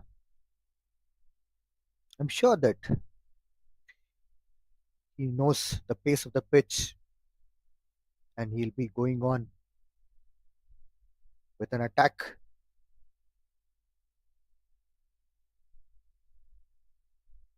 That's in the air. There's a fielder coming underneath, and he's gone. Oh, another wicket here for Bahrain. And look at that celebration. They are absolutely delighted with that wicket of Ahmed Faiz.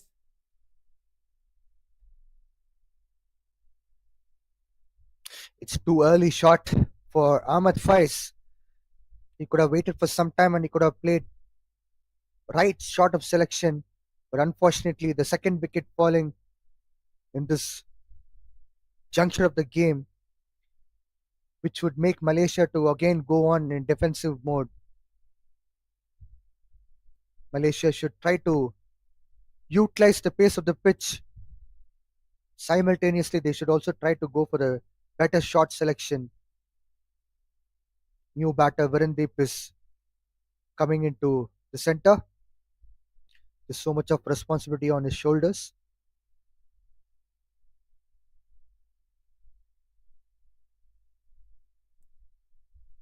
What an occasion here for Virendip Singh coming into bat when Malaysia needs him the most. He is the number one batter for Malaysia, 3,083 runs under his belt with an average of 3,827 strike rate. He's got an international ton under his name as well, 22 50s. The numbers speaks for itself to show the greatness of this man. He's still very young, but he has been very consistent over the years.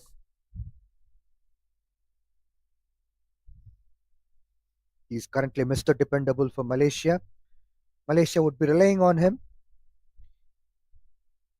He knows and he has been through all these situations earlier. Oh, that's a ripper. What a delivery. Went through him. Virendip Singh had no clue whatsoever.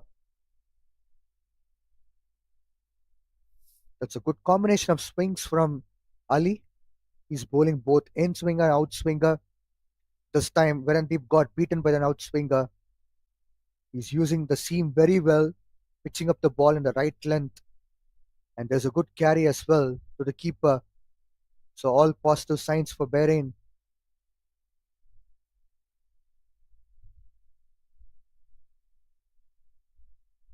Oh, that's edged and good sharp fielding in the slips as well.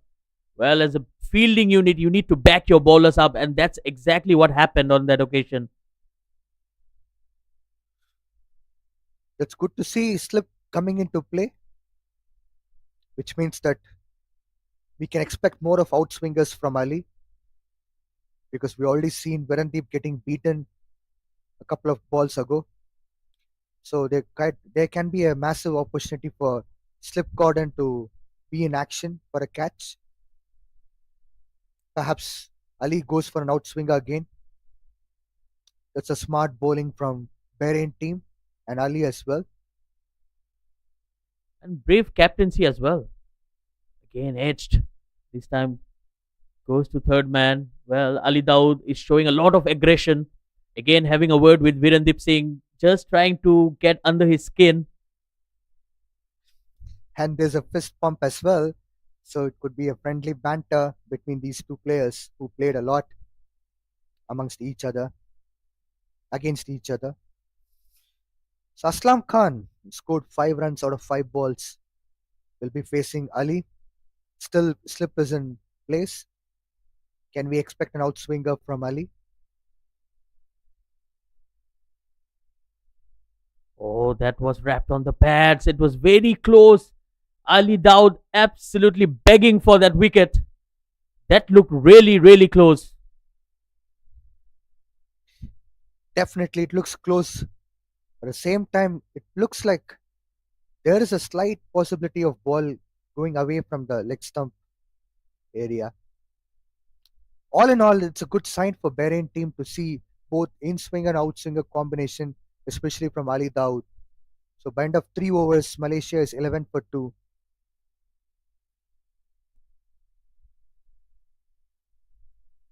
Big man Virendep is in the center along with Aslam Khan.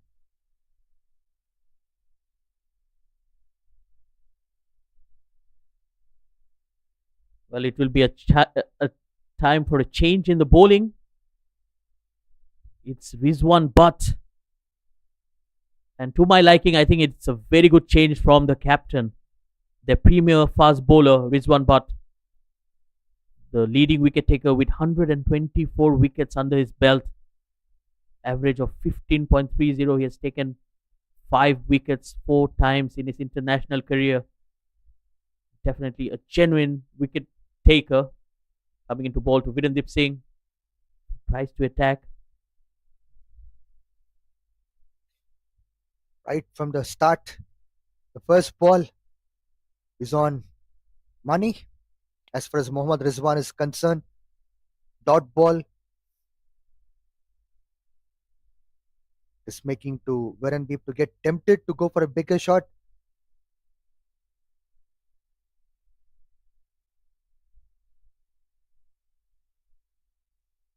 Virendep dances down the track. Again, trying to hit the ball too hard, getting an under edge. Well, Vijay, I think it's very important that the batters also need to assess the situation well, because if Malaysia loses another wicket or two, it will put a lot of pressure on the next batters. Absolutely, I agree with that point. It's on money. But the point is that if there are two batters, probably we should bring back the older system where one batter will be going for an attack, another batter would try to relax the situation. Because already we have seen Bahrain were struggling in power play during the power play, where both batters were hardly hitting the ball. So assessing the situation is important. Simultaneously going for an attack is equally important. Yes, but to be honest, if Aslam Khan is there, you don't have to worry about the attack, because he only knows one way to bat, which is to go over the infield, and he is not afraid to take that aerial route. Very aggressive and very flamboyant when it comes to his stroke play. Definitely a very good future for the Malaysian cricket. So talking about future of Malaysian cricket, yesterday we have witnessed a lot of young talents from Malaysia who are playing for Malaysia A. They played well against the same Bahrain team. Oh, that's edged away. That will run away for a boundary. Virendip Singh was lucky, but he will take it.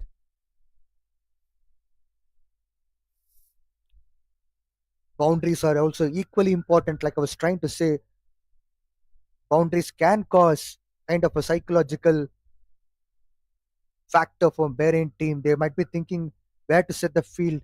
It could be an edge, but still, boundary is a boundary. So they'll try to restrict themselves of bowling certain line and length, which might be in favor of batters. So Virendip would be happy to accept this boundary. Well, again, that was a good delivery. He's hitting the right line and length. Or slightly short, that's pulled away, just short of the fielder. That was close once again. Virendep Singh surviving. He has been lucky on a couple of occasions in this over. On the same pitch, if ball was going faster to the bat, I think that could have been a boundary. As we have been witnessing for the last 2 days, ball is going slower to the bat. So that could be one of the main reasons for Virendip who couldn't able to execute the pull shot as he was expecting for a boundary. Yes, we have seen similar shots during the Bahrain innings as well. Again, this time it was a quicker delivery, Rizwan, but generating some good pace here. End of the over, 18 for 2 Malaysia.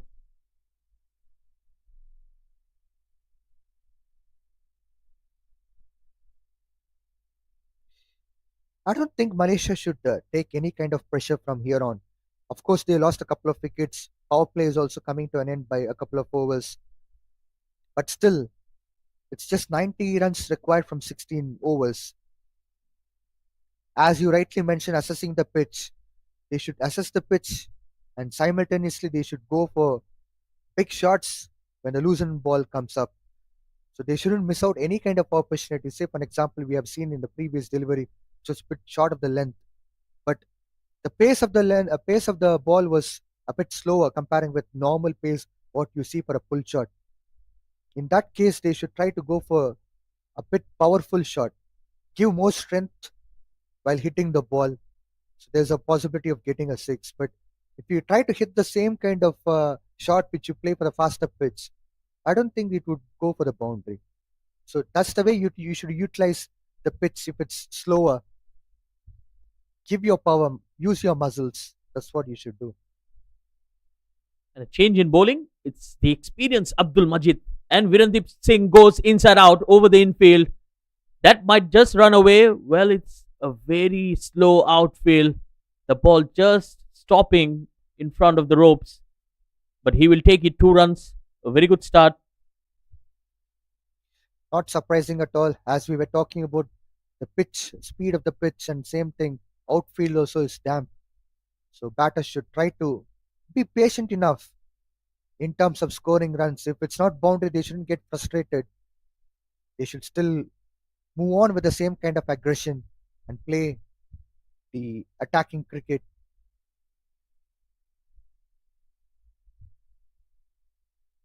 A good delivery. That's the right line and length. Not giving away anything to the batters.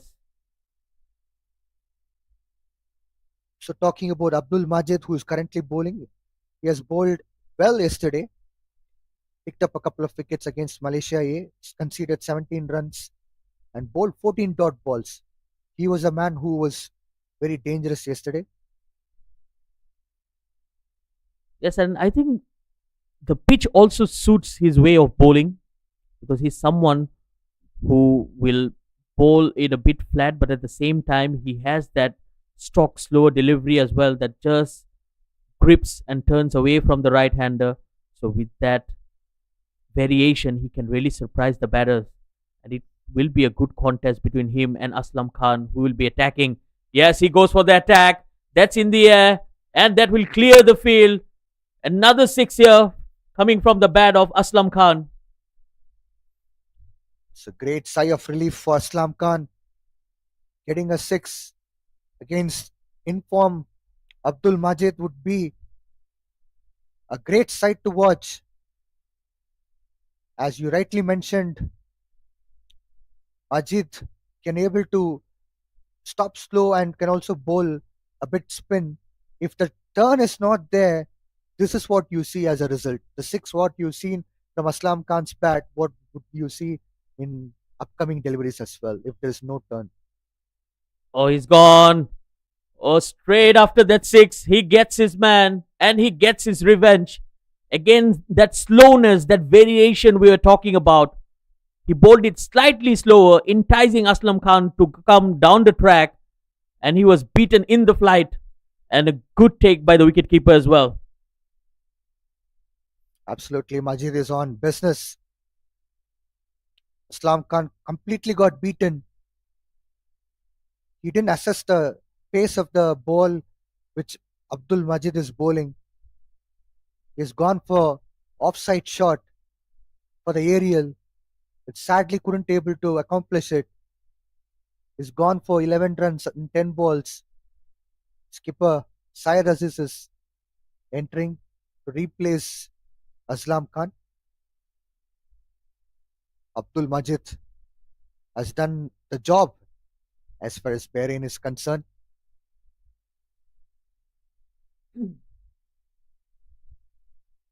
Well, a change in the batting lineup. The Malaysian captain walks into bat. Usually he's someone who likes to open the batting, but he allowed the youngster Haziq Aiman to take the opening slot, which didn't pay off. But I think Malaysia have the two best batters in the side right there, right now, and they will need them to stay there till the end. It's a tactical move, to be very honest, because left arm bowler Majid will be facing left handed batter Aziz. So it will be a good contest between left and left rather than bringing in a right hand batter. Right on the money once again, beautifully bowled. What an over. Yes, he went for a six, but he took that all important wicket as well. 9 runs of it and a wicket, 27 for 3. Just 1 over to go as far as power play to come to an end. Malaysia lost 3 wickets by scoring 27 runs. Unfortunately, their asking run rate is also growing up. But being an experienced team and experienced players who are in the center, they shouldn't be concerned about asking rate because it's still doable one. 81 runs required from 15 overs and 5.40 is what required run rate. Sensible cricket can make sure that they'll take this game home successfully. Virendep will be facing Mohammad Rizwan.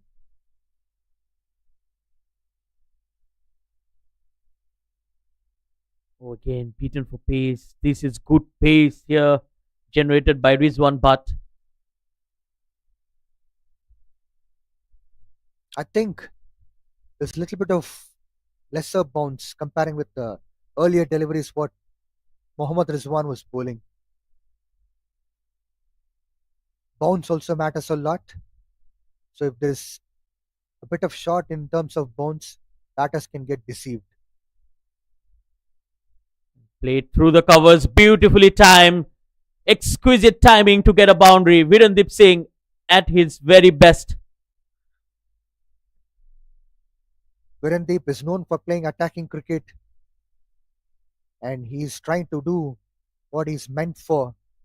He's trying to release the pressure from Malaysian batting and boundary is required at this moment because just 4 balls to go to complete this power play. They would be expecting some kind of a fair total before end of the power play and this would be welcoming boundary for Virendep.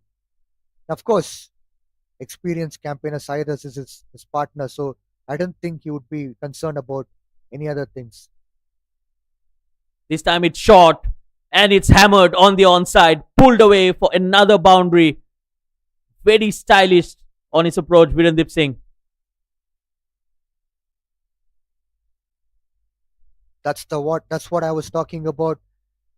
The power which Virendep would put through his shot is what we have seen right now.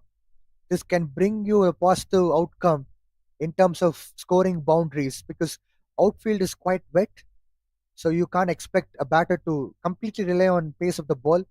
So we have seen a proper timing and power which he has generated through muscles all coming into hand. Let's cut away. Oh, slight misfield there. And they're running for the second. Good running between the wickets. Well, Rizwan Butt not happy with that effort from his fielders.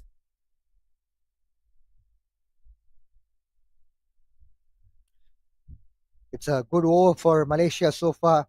They got 10 runs, which they would be happy because after losing 3 wickets, they need some kind of a momentum turning point as well, and this could be a massive turning point for Malaysia. Mohammad Rizwan is an experienced campaigner, but still, attacking him would be a confidence boosting one for Malaysia. That's taken on the full, but just a single. Well, Vijay, I think it's a technical move from the Malaysian batters as well, as it's getting slightly gloomier here.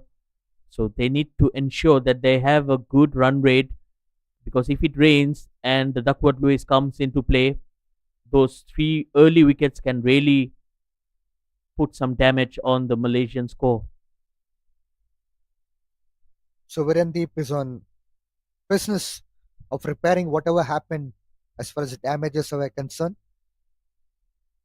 And from now, they should make sure that wicket is not falling and also trying to get a boundary from each over.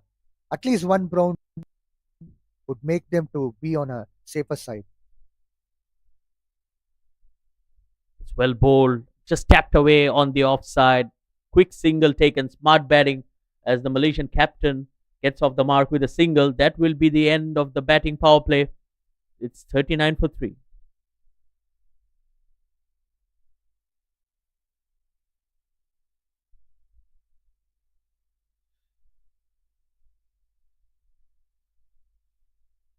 Abdul Majid will be continuing with his left arm spin. That was a smart move, in fact. Virendep taking a single and giving strike to Syed Aziz, because left hand batter can able to a bit easily encounter comparing with right hander when they are facing left arm spinners. That angle also would be favoring them.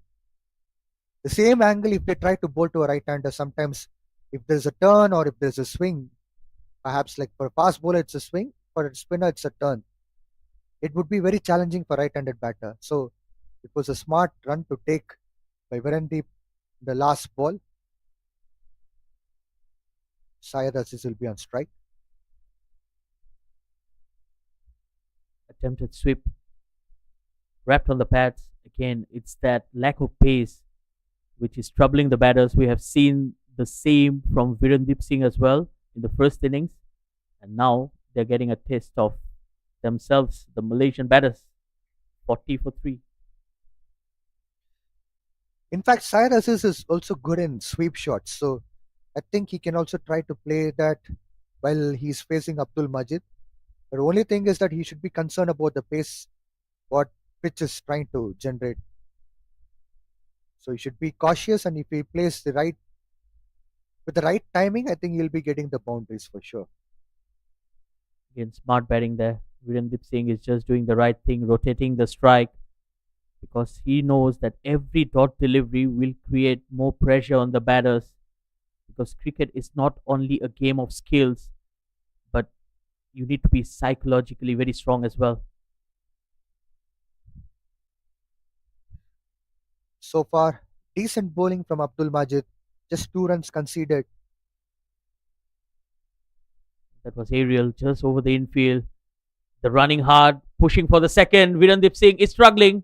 A better throw, and it could have been a different story all over. We've already seen Virendip struggling in the previous overs last ball as well when he picked up a single to give strike to Syed Aziz. He seems to be holding his quadriceps. I hope there's nothing serious in terms of cramps. That's swept away. That's in the gap. But well fielded. Made a lot of ground there. Just a single. This is good fielding. I think as a fielding unit, you need to back your bowlers up, and that's exactly what he did on that occasion. Well, it would be interesting to see what kind of attack with Abdul Majid comes up when he's bowling to Virendip. It's change in field as well. Looks like short extra cover is in. I think Abdul Majid will enjoy bowling to the right hander. Slightly short cut away straight to the fielder. It's a good bowling from Abdul Majid to bowl bit shorter and slower, trying to make Virendep to go for a cut shot. If it's not executed well, it can go for a catch in the point region. Again, slightly short. He has been short with his length in this over. Usually he's very precise with his line and length, just missing his mark, 45 for 3 at the end of over number 7. What you've seen from Virendip, especially in the last ball, the single which he took, back foot shot with a cross bat, I think that would be safer for him rather than going for half executed shot. So that was far better for him. Yes, absolutely. But I think he has his own style of playing as well. He can be very unpredictable at times. So at times he'll be very slow, then he takes the attack to the bowlers. But yes, technically, he's still in the phase where he's changing a lot of things. We have seen his stance changing over the years. So I think he works a lot on himself, and the numbers speak for itself. Because when you do hard work, the results fall in the way. The main thing is that he tries to change his batting stance or playing way or techniques based on pace of the pitch and conditions. You can't play the same kind of game for all the pitch conditions. So I think he's smart enough to do a lot of alterations here and there.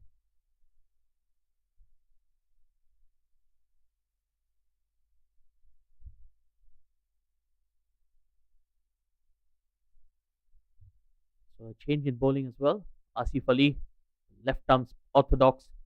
That's pulled away. There's a fielder under there, and he goes out. It's that important wicket of Virendep Singh. Well, Virendip lost his patience. He's gone for a good pull shot, in fact. But as we were talking about, bowlers are trying to cut down the pace, and that trick worked. And Asif Ali picked up his first wicket in the first over. Virendip, the main batter, is gone out for 23 runs. Malaysia is in deep trouble by losing 4 wickets with 45 runs on board in 7.2 overs.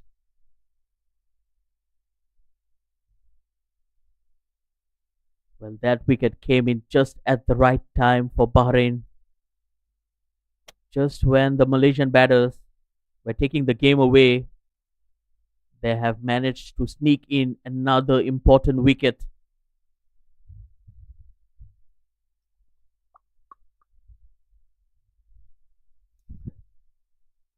It would be very challenging for a new batter who will be coming into the center because conditions are slower than before. I mean, like first innings, Bahrain team was bit struggling with the pace of the pitch. But now for Malaysians, it's even more slower and left arm spinners in operation, and they are trying to bowl with slower pace and a bit turn as well, yet managing to pick up wickets. I was just wondering where is the slip, and here comes the slip.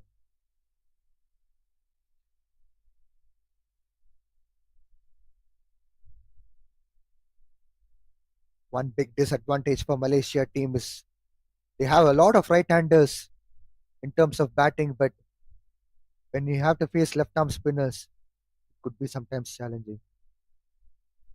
And Shahzad Ramli gets off the mark straight away. Another very good cricketer, Shahzad Ramli.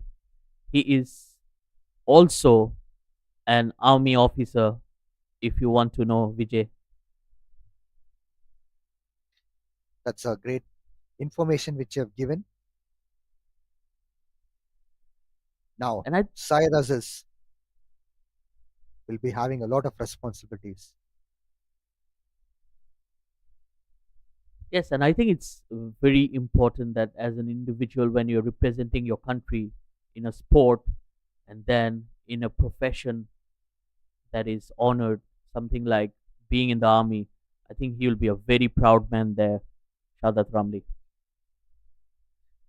Definitely serving for the nation in both ways, in terms of defense and as well as in cricket, would be a proud moment for him and his family. He'll be facing Asif.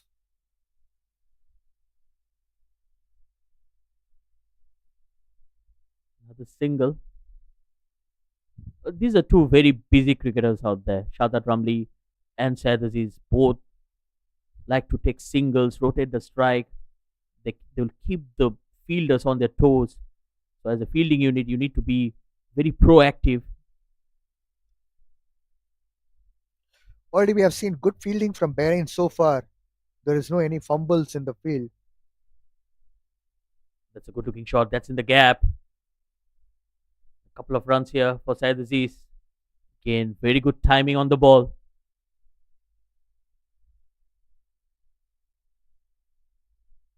So by end of 8 overs, Malaysia is 50 for loss of 4 wickets.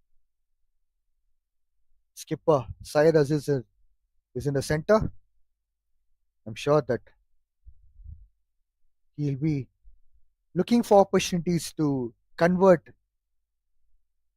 the face of the game from defensive mode to attacking mode. Already they lost 4 wickets. Abdul Majid will be continuing his spell. He'll be bowling to Mohammad Shadat.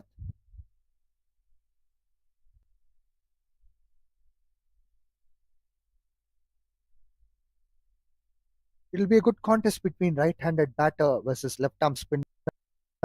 Already we have seen this in this match.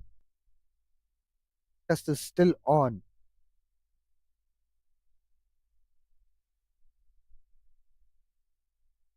That's well played once again. Another single.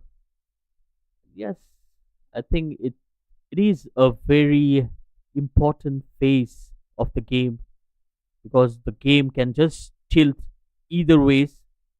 If Bahrain can pick another wicket or two, they can really put their noses up in front.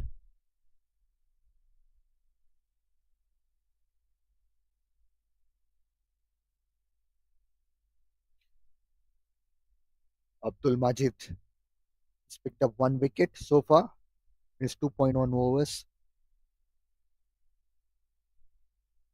That's beautifully cut away. He's found the gap. Couple of runs. Good batting by the Malaysian captain.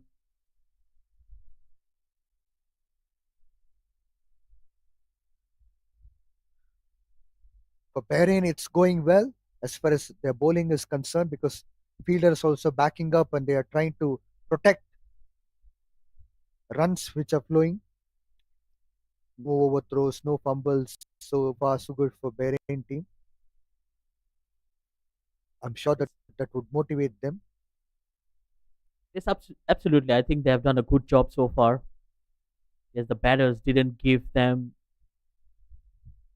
good runs to defend, but so far the bowlers and the fielders have done a good job. Again, very good bowling there from Abdul Majid.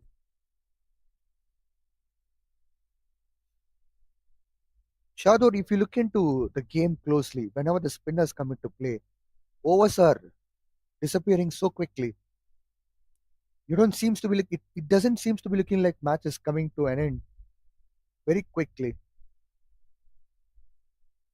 Yes, absolutely. And I think it's just the scoreboard pressure as well. Sometimes you can't play your natural game as you get soaked into the pressure. So usually Syed Aziz is someone who likes to take the attack to the bowlers, but he has been very, very cautious today. Batting on 9 of 11. Beautifully swept. Another single. Cyrus is also known for very good sweep shots. I'm quite impressed with the way he execute well as far as sweeps are concerned. Whether it's for singles or whether if it's going for the boundaries, he times well. He lunges down properly as per the line of the ball, and he executes well as. So Cyrus has a lot of shots which I've seen. Sometimes even right-handed batters do not have. Usually left-handers are really good with the back foot.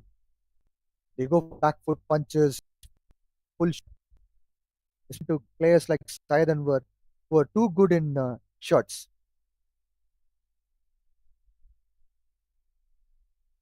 Asif Ali to continue in here. Again, slightly short cutaway. That's in the gap. They're running hard for the second and will comfortably make there.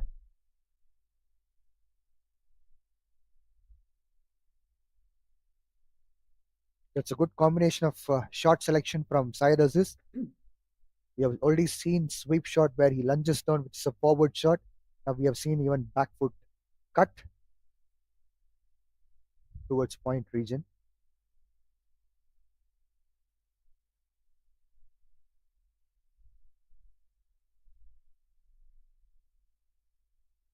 Oh, good looking shot. Piercing the gap on the offside. Again, smart batting. He's picking up the gaps. Just taking those ones and twos. Good to see even singles are converted to 2 runs by Malaysia team, because we have already seen Bahrain team, they were only picking up singles at one point of time. They couldn't be able to convert into two. Malaysia is trying to convert two, so which is really a good sign for them. That was a long hop. Short delivery. Syed Aziz will be disappointed not to put that away. Just getting a single. New batter Mohammad Shada would try to take some time for sure to face Asif, because Asif already picked up a wicket. It could be sometimes very dangerous. Asif will be going for diagonal. No, he has gone from around the wicket. There comes the sweep shot. Shadat Ramli getting a couple of runs. Well, you cannot be bowling there to Shadat Ramli. He loves to sweep the ball, and anything on the pads, he will be punishing you. Shadur, just imagine Asif Ali is bowling from around the wicket to right-handed batter Mohammad Shadat with a slip on, and if ball is pitching onto the offside and turning away from the batter, it could be a catch as well, especially when new batter like Mohammad Shadat is there. Well, he heard you there, Asif Ali, changing the angle, and I think it's a good ploy, and especially that delivery. Yes, I totally agree to you when if he can bring a slip in and take the ball away from the right hander. But at the same time, if you're coming from around the wicket, that angle from around the wicket into the pads also gives him that opportunity to get that LBW shout. I agree with your point.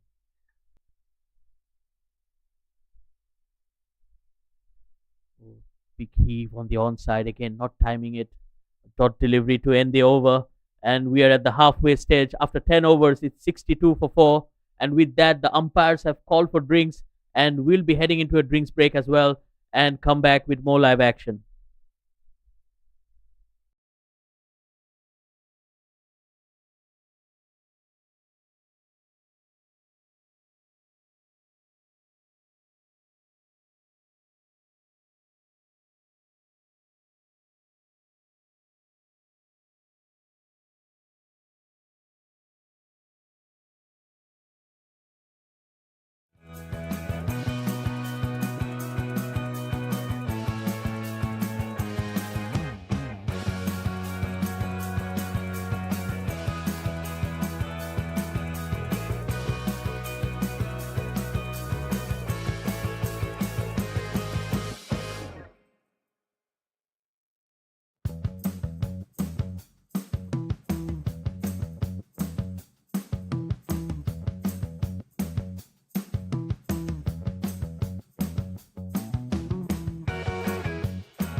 Well, we're back now after a short drinks break. The players are hydrated, so are we.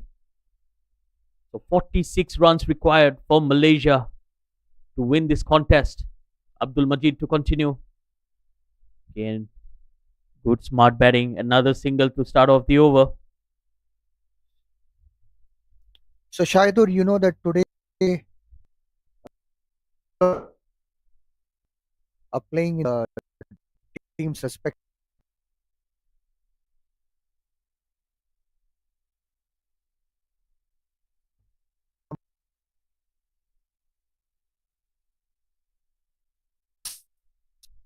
Berger brothers were playing all together. Well, I was not aware of it until you told me that. So interesting fact there, Vijay.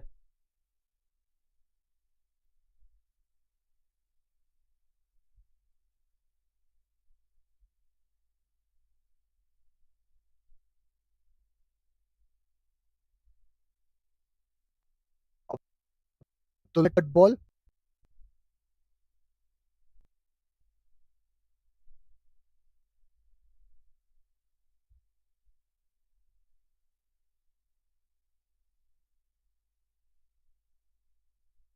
Well, Abdul Majid continuing in here.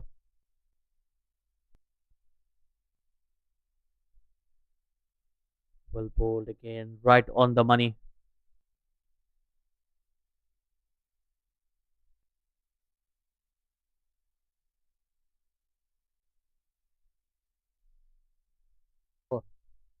Bahrain to pick up another wicket in the senses. Fifth wicket would be really ideal for Bahrain to win this match and to be in a better position.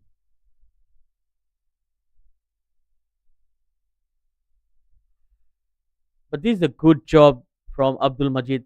He's soaking in the runs, trying up, putting some pressure on the batters. Yes, Malaysia only needs a required run rate of 4.80, but with every dot delivery, he's going to make it difficult for the chase.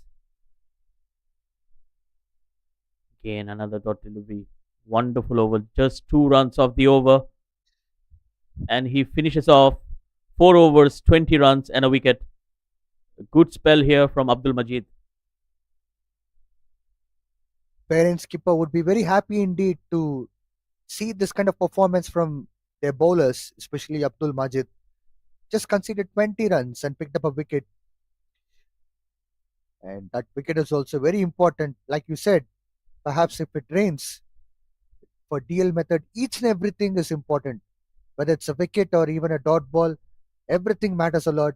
If you look into Abdul Majid's final over, he has bowled 4 dot balls, which is a very good sign for Bahrain team.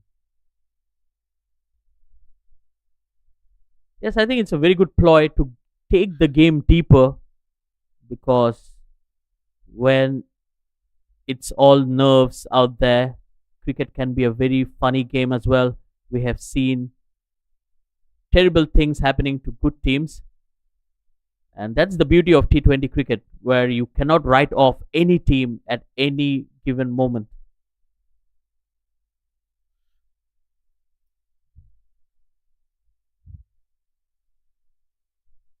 Navina also played really well yesterday against Malaysia A.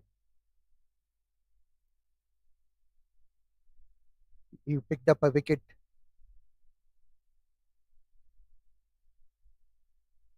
and That's contributed very well.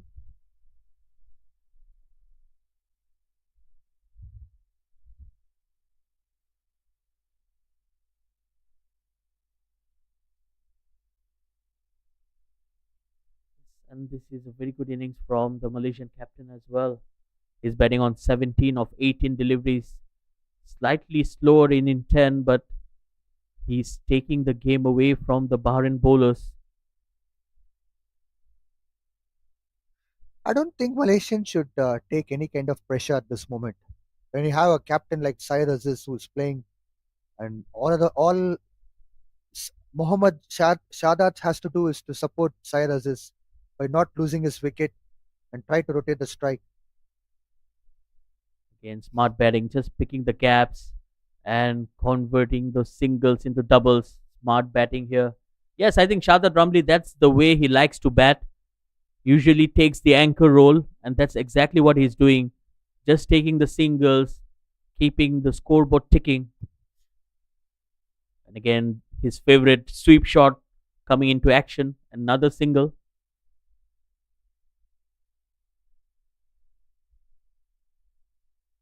That's the way to go for Malaysia. Keep it simpler.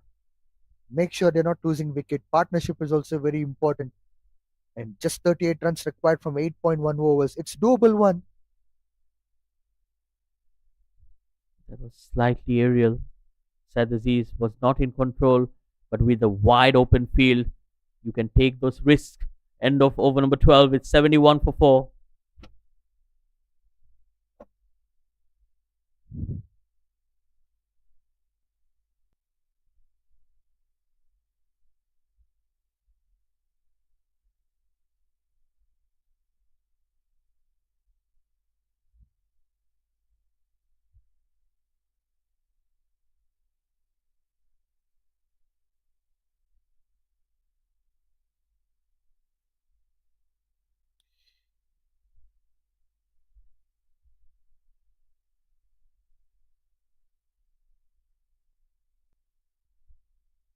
Ali Dawood will be brought back into attack. For a change, it's a pace. After a few spinners we have been witnessing from BAYUEMAS Oval, Syed as his skipper would be facing.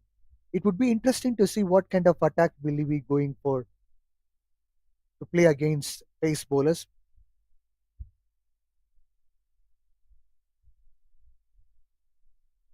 I think it's a good call.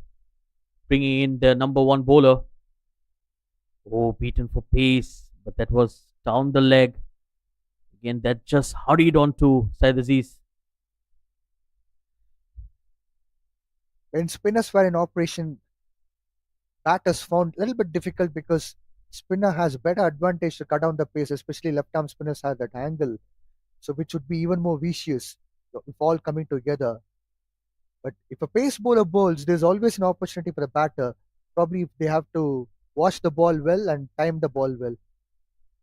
Wrapped on the pads and a big appeal, and he's gone. Like I said, it was a good call to bring in Ali Dawood, and he delivers for Bahrain, getting that priceless wicket of Syed Aziz. The main man who stood for so long for Malaysia got out. Skipper, who also picked up 4 wickets, unfortunately became the 5th wicket for Bahrain. Malaysia is in deep trouble where they just required 36 runs, but the key batter and skipper has gone. So it would be a big challenge for other batters who will be coming in because already Shadat is kind of a new batter, just played 13 balls. Amir Khan, the next batter, would be in a massive responsibility and the pressure. And as you rightly said, Shadur, it was excellent bowling from Ali Dawood. No doubt about it. He bowled on a right dot and got a wicket.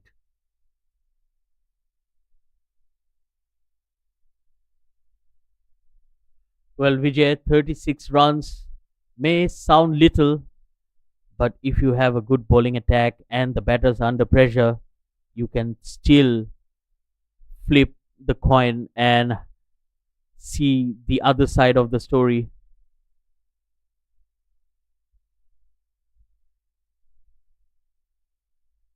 It's Amir Khan So Malik, no, the birthday boy who has walked into bat.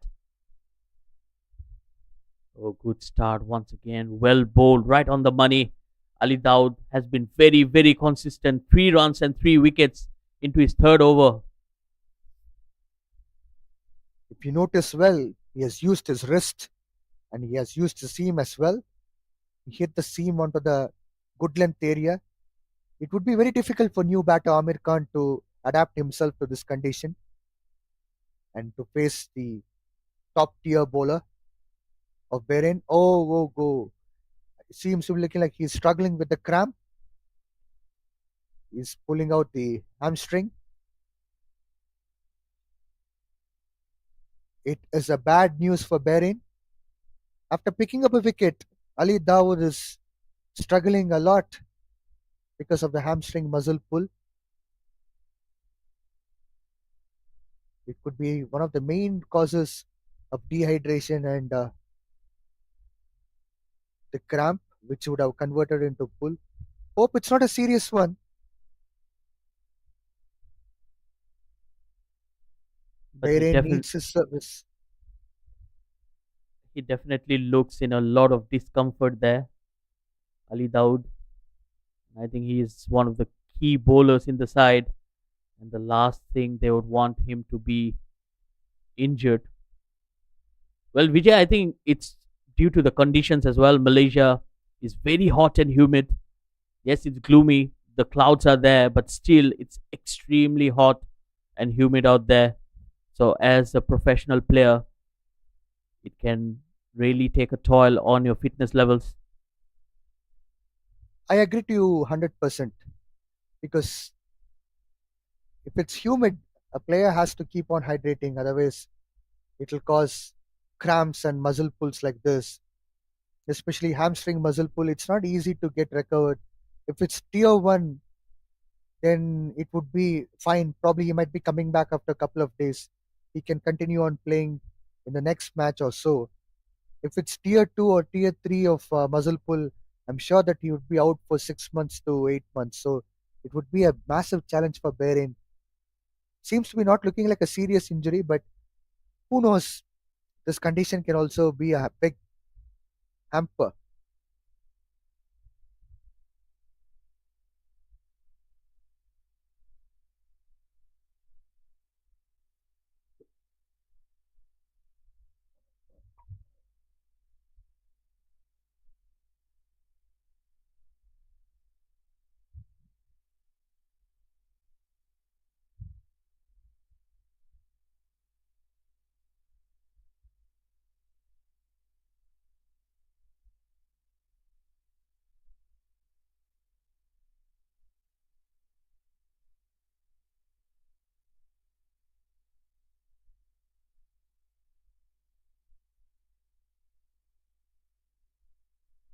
Well, you can see still discomfort in Ali Dawood.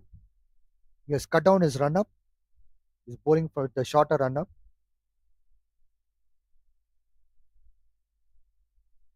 Well, even with a shorter run up, he's generating some good pace.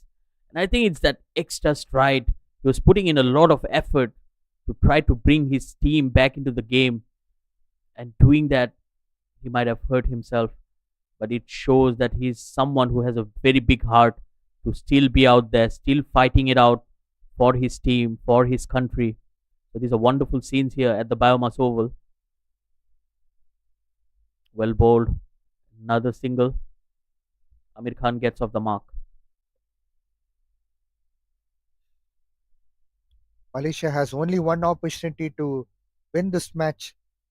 Try to make sure that not putting pressure and get singles or doubles, if not boundaries. They have to move forward with a positive intent.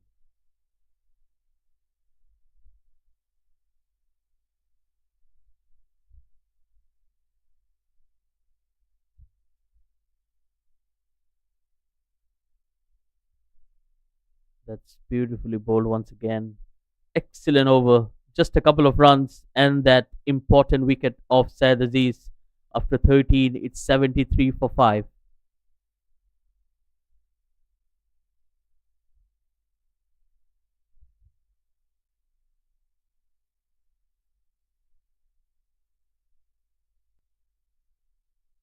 Required run rate has gone up from 4 odd to 5. So Malaysia has to be very concerned. They should be calculative from now. Perhaps they are taking risk. It should be a calculative risk. They can't afford to lose one more wicket here. Just 7 overs to go. And Bahrain are in very good commitment wise in terms of fielding, and they are bowling well. So nothing can be taken easy from here.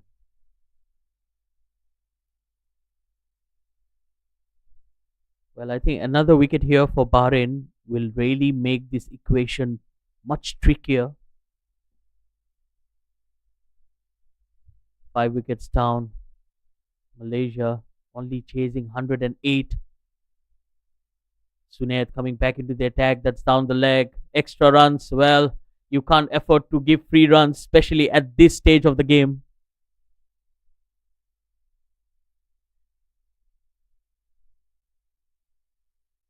Malaysia would be happy to accept that extra run in the form of wide. But Shadur, if you observe closely, whenever the batters are in 11 runs or 12 runs, the well settled batter is getting out for Malaysia. Yes, I think that has been the key today. Inconsistency, I would say, from the Malaysian batters. Apart from Syed Aziz and Virendep Singh, the rest of the batters have not looked very fluid. Shahzad Ramli is looking good. He's trying to take his time. He knows that he doesn't need to rush into things. But at the same time, your top order needs to fire, especially going into big tournaments like the Sea Games that's just lined up next month. Oh, good delivery. Probably going over the stumps. Yes, it's all about height. It's very well able to witness that. Of course, Imran Javed is a tall, fast bowler, so he was extracting the bounce. It was quite obvious that it would have missed the stumps.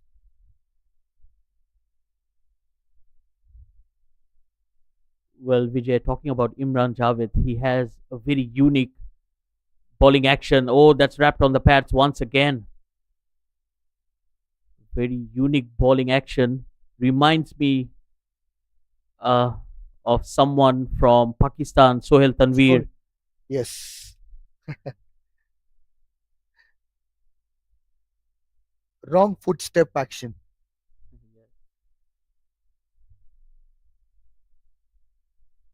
Sohail Tanveer lands with the wrong foot. You're true. You're absolutely true.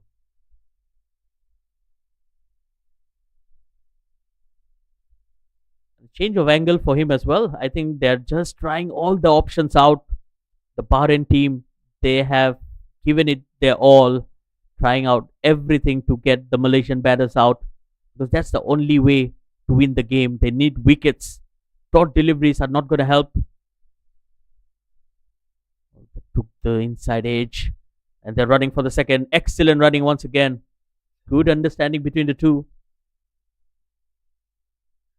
Shadur, what will happen is sometimes bowlers, when they keep on changing the line, length, rhythm, or guard, angles, etc., sometimes they may completely lose their rhythm. They may even lose confidence. At times, I feel if they can able to stick on with one particular plan, if they're moving on, it might be a massive advantage for them. They can even take a wicket. Yes, I agree, but at the same time, that's what the modern day cricket requires from you. You need to plan something that's out of the ordinary, out of the box. Everyone wants to stand out. So, as a bowler, you need to have a lot of variations as well because the moment you get predictive, the batters are going to take you for runs. And we all know with those big blades nowadays, the bats have really evolved. Even miss hits can take it for sixes.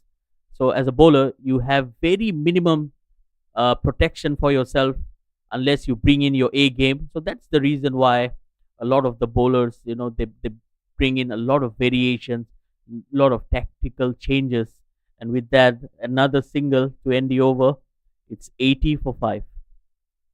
I agree with you, Shaidur, but the point is that when the bowler is bowling really well, especially one wide, one run, dot ball, one run.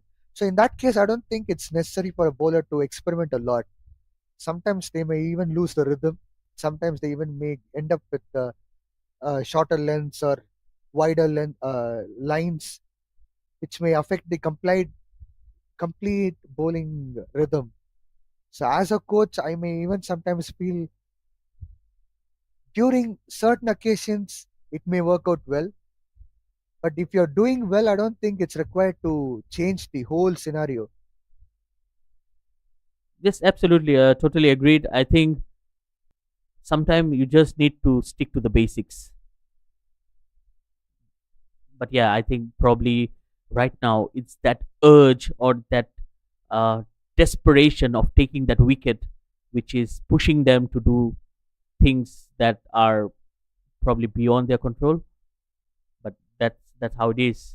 Rizwan Butt coming back into the attack, another good change in the bowling. If Malaysia can able to make sure that they're not giving any dot balls to Bahrain team, I think they have very good chance to win because it's 5.5 overs, which means 27 balls, 28 runs to win.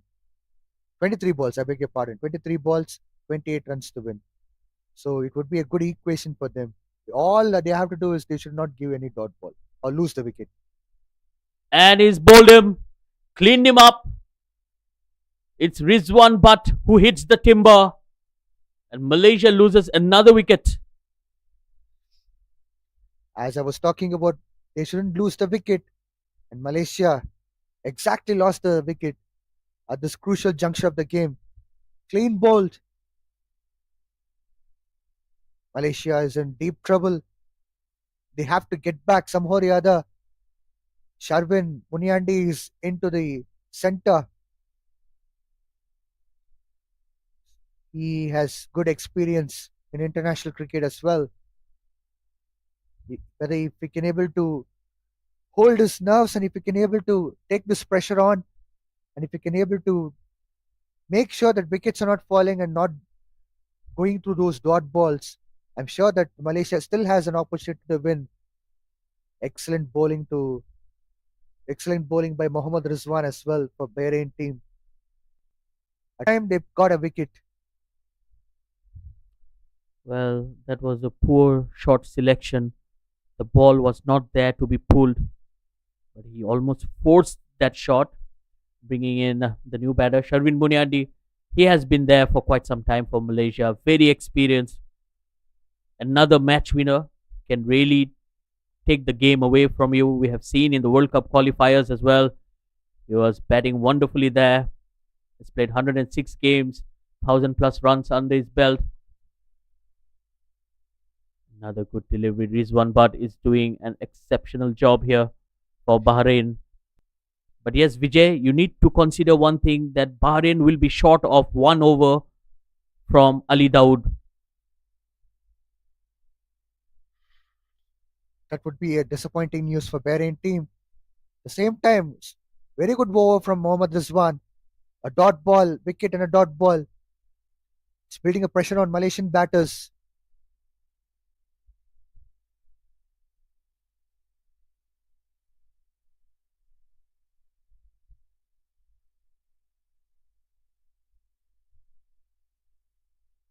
So one more dot ball from Mohammad Rizwan.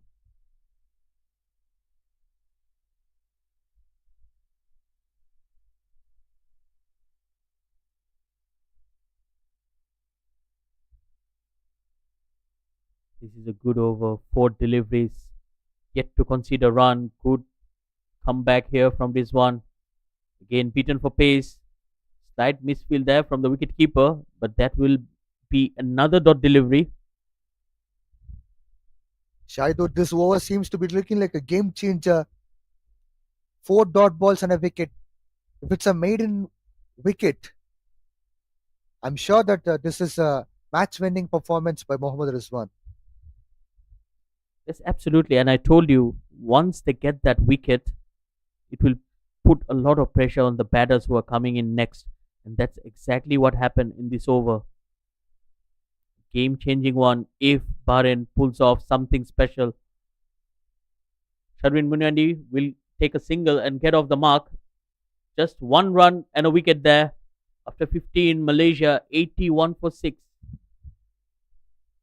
Haven't I told you, Shahidul, that Malaysia, after scoring like a particular batter who is on for a very long period of time, probably played like about 11 to 20 balls, maybe would have scored about 11 to 15 runs. They are not standing for longer time.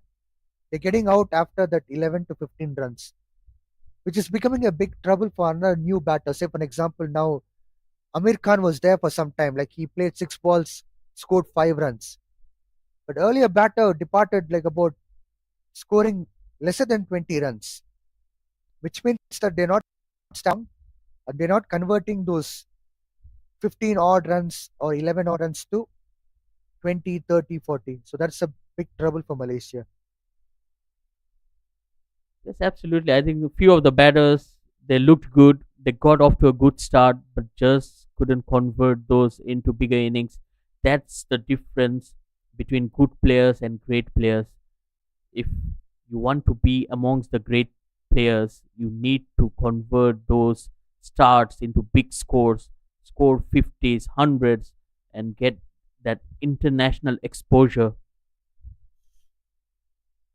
Imran Javed to continue in here on the pads, but probably drifting down the leg. That will be a leg by. What a comeback for Bahrain team.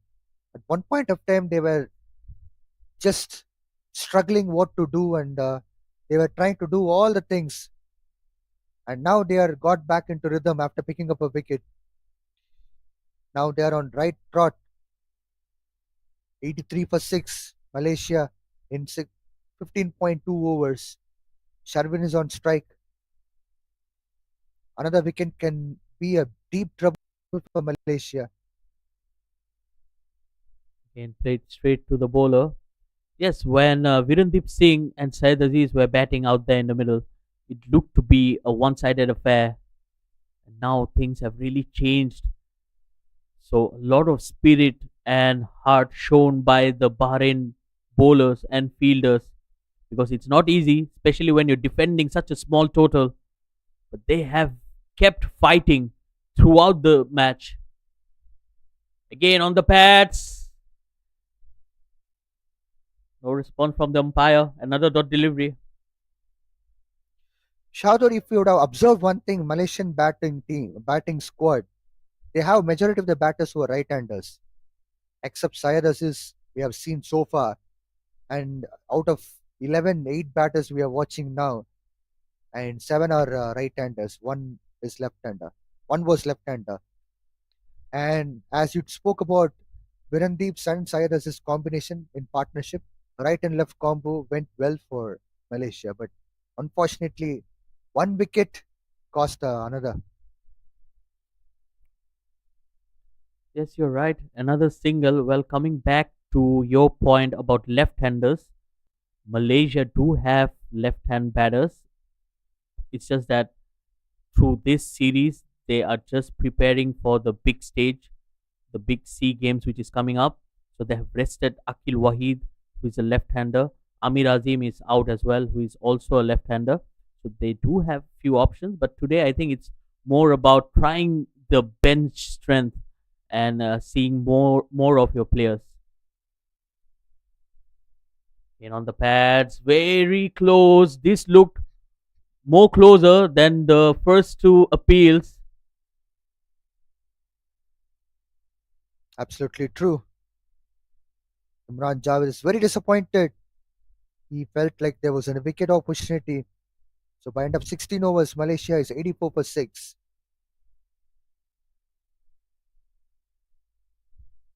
Well, Malaysia Vijay, requires 20. Yep. yeah, Vijay, I have a problem with the approach that the Malaysian batters are playing with right now. They have been too tentative, not trying to play their natural game. Don't you think that is also causing trouble for themselves? I guess it's a pace of the pitch what they were surprised with. They were thinking that it could be in a normal circumstances, and they were probably underrated bowling attack of Bahrain team. That could be another scenario. But overall, if you look into that, I don't think this is a natural game. Malaysia can play even more attacking cricket than what we are watching now. Yes, absolutely. Because they are just trying to play that single because they know that the required run rate was very low. They were just needing 5 runs per over a couple of overs back. But look at the effect it had with those dot deliveries. Now the required run rate has creeped up to 6.26, and with every dot delivery, it will only go higher and higher, putting more pressure on the batters. In this match, picking up singles and doubles, I don't mind it at all. But dot balls are very concerning part. Much better single on that occasion.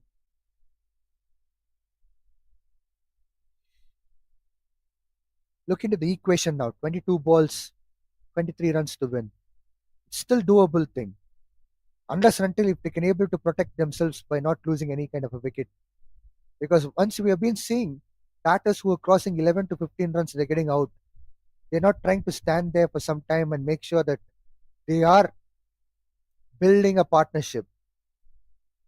And from here on, this team for dot ball. That's driven straight to the fielder. Quick single there. Well, they tested the arm of Abdul Majid.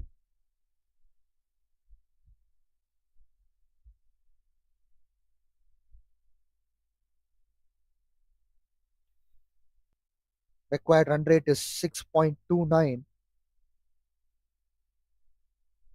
which is still doable. When you have a player like Sharvin Muniandi and Amir Khan, there are still hopes alive for Malaysia. Again, beaten for pace. The wicketkeeper again making a mess out of it. Should have just been a dot delivery, but they have conceded an extra run. Shahidul, this is what I was trying to say. This kind of a shot is with he had no clue at all what saying. I completely understand he was got beaten by the pace. Still, they should be of a plan where whether he wants to go for a single or hit the ball. Saw no intent at all in that shot. That couple of wickets in this match. Yes, I think the batters are really struggling out there in the middle. Again, driven. This time he hits the gap. This might run away, but it's still a slow outfield. They only need to settle down for a couple of runs. I would say much better than with the previous, where there was no intent of what kind of shot playing. It was far better. It came from the bat, went down to the. Of course, the disappointing factor is because of it, but if you look into overall intent, I was very happy indeed, especially from Amir Khan. Yes, the game is still in the grasp of the Malaysian team, but they need to stick to the basics, score some runs. That's well played, squeezed out on the offside, couple of runs. Smart batting once again, Amir Khan.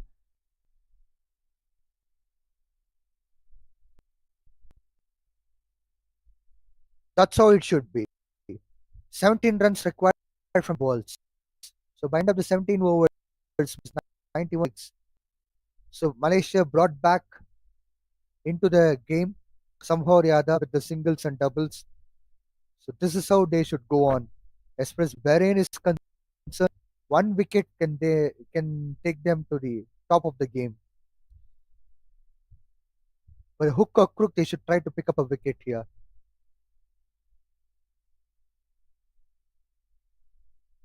Yes, I think that's the only way to get back into the game. Bahrain, they can't be expecting Malaysia not to make 17 runs in the next 18 deliveries, but they need to concentrate on those 4 wickets. That's the only way to win this game. It's not going to be easy, but I'm sure they are not going down without a fight here. Imran Javed will continue. He will be bowling to Sharvin Muniandi. Again, good delivery, good pace. Well, it was a good thing for him. It didn't go to the wide. Probably that wide could have given extra run to Malaysia. 17 balls, 17 runs required for Malaysia. Sharvin is on strike, it would be interesting to see what Sharvin will do because he's already known for hard hitting in his career. It's driven misfield once again. Oh dear. You can't be doing that. Again, Imran Javed absolutely livid with that effort from the fielder. At this point of time, I think it's very important to save the runs. That save could have been like a big turning point. Who knows? Even the bowler could have got a lot of confidence, thinking like, oh yeah, fielders are supporting. So that could have been a small contribution from a fielder. Dive around and catch the ball or save the run. Again, beautifully bowled. Right up there in the block hole. He's not allowing any room for the batters to play with. Bit confused to see that kind of a body language from the fielder. He was bit compromised after single. It would have been better. Probably they could have gone for an attack. Conceding single even at this point of time, it's not uh, easy to win. The 15 runs required. Singles are also costing, so they should be very cautious. They can't give singles. Keep it easy. That's totally agreed. You need to be very aggressive and very proactive out there on the field, especially when you're just defending run a ball. So every run will matter.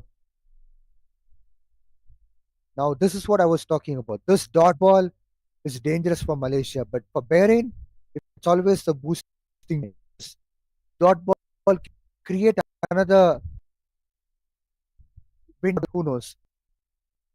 There should be also about situation. Try to be proactive.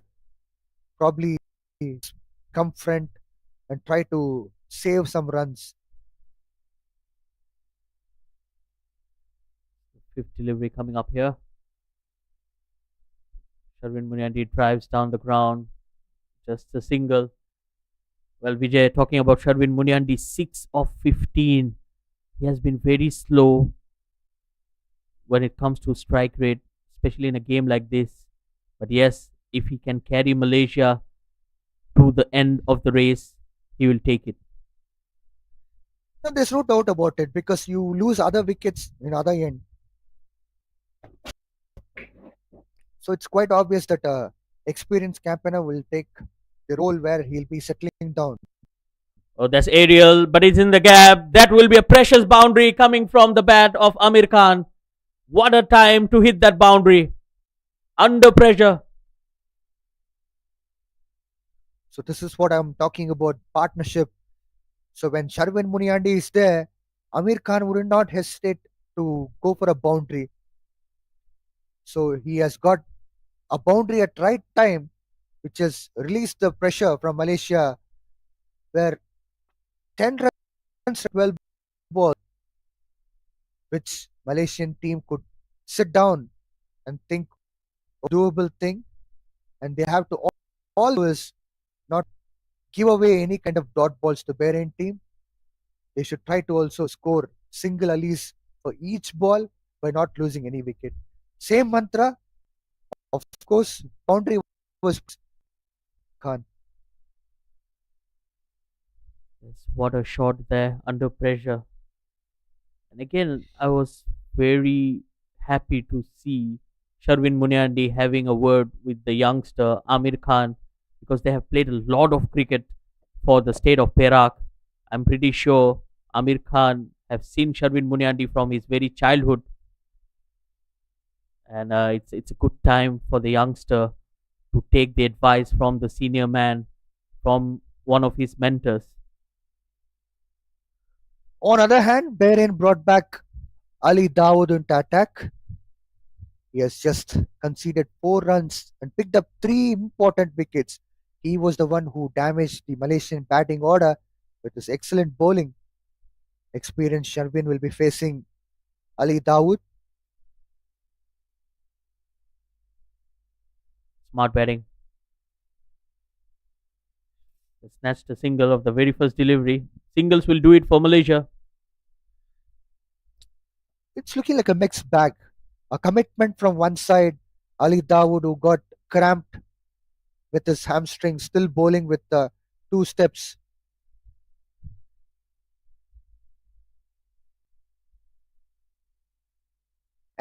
And a misfield in the previous delivery. So it's a bit mixed bag for Bahrain team. There's so much of commitment from one player, and if that could be protected by another, that would be fabulous to watch. Well, from the reactions there, seems like it was a drop catch. Vijay, how important that catch would have been. That could have been the match.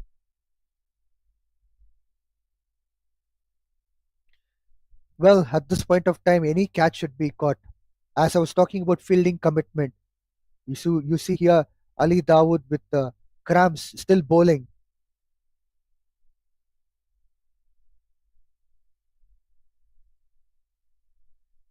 I'm confused completely with this kind of shot what Sharvin is playing. Already I've seen this a couple of overs before, and now the same kind of shot with no intent at all. Yes, you need to Shador, get I think Shador, this is somewhere these players are confused. They're not with a plan. much better. Good looking shot there. They're running hard for the second and they will make it. Yes, your feet needs to go close to the line of the delivery. That's the only way to play your shots, which was missing in the previous delivery. And then Sharvin Muniandi played a very good looking drive through the covers. Couple of runs there, but it's getting down to the wire. 6 runs required, 7 legal deliveries.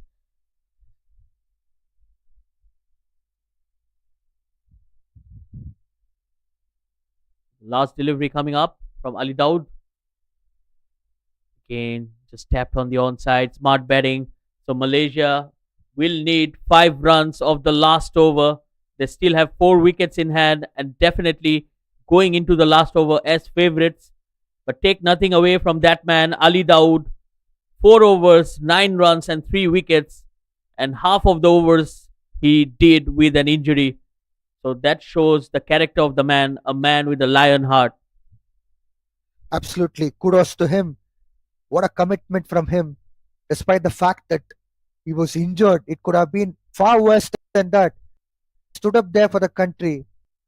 He bowled there. He also tried to pick up another wicket. Unfortunately, it was drop of the catch. Otherwise, I think it would have been like a 4-4 for him as well in this match. Bahrain requires 1 wicket to make sure that they're on this game. You can see the fielders coming close. Old school tactics are brought back. Well, not yet though, as we were expecting. Even the bowler got changed in the last minute. Navina was supposed to come and there was a change in decision. Well, that's a brave call there. Bringing in a spinner to defend 5 runs. It's going to be Asif Ali. So I'm not sure about that call, but I'm sure that the captain of Bahrain, Amr bin Nasir, he knows what he's doing. So 2 right-handers out there. Can be tricky, especially with a very nervy situation. But Malaysia will look to cross the border and get home. 5 runs required. Here comes the first delivery. Oh, wild swing. That will be a dot delivery. Pressure for Malaysia. Sharvin Muniandi. Simple game. No need to go for a bigger shot. Perhaps if it's not credit of the ball, he can try to pick up a sick Amir Khan to get into a strike. Now this can be a bit costly. Flighted delivery. He goes in the air. Just short of the fielder. Again, I wonder if that shot is necessary at this point of the game.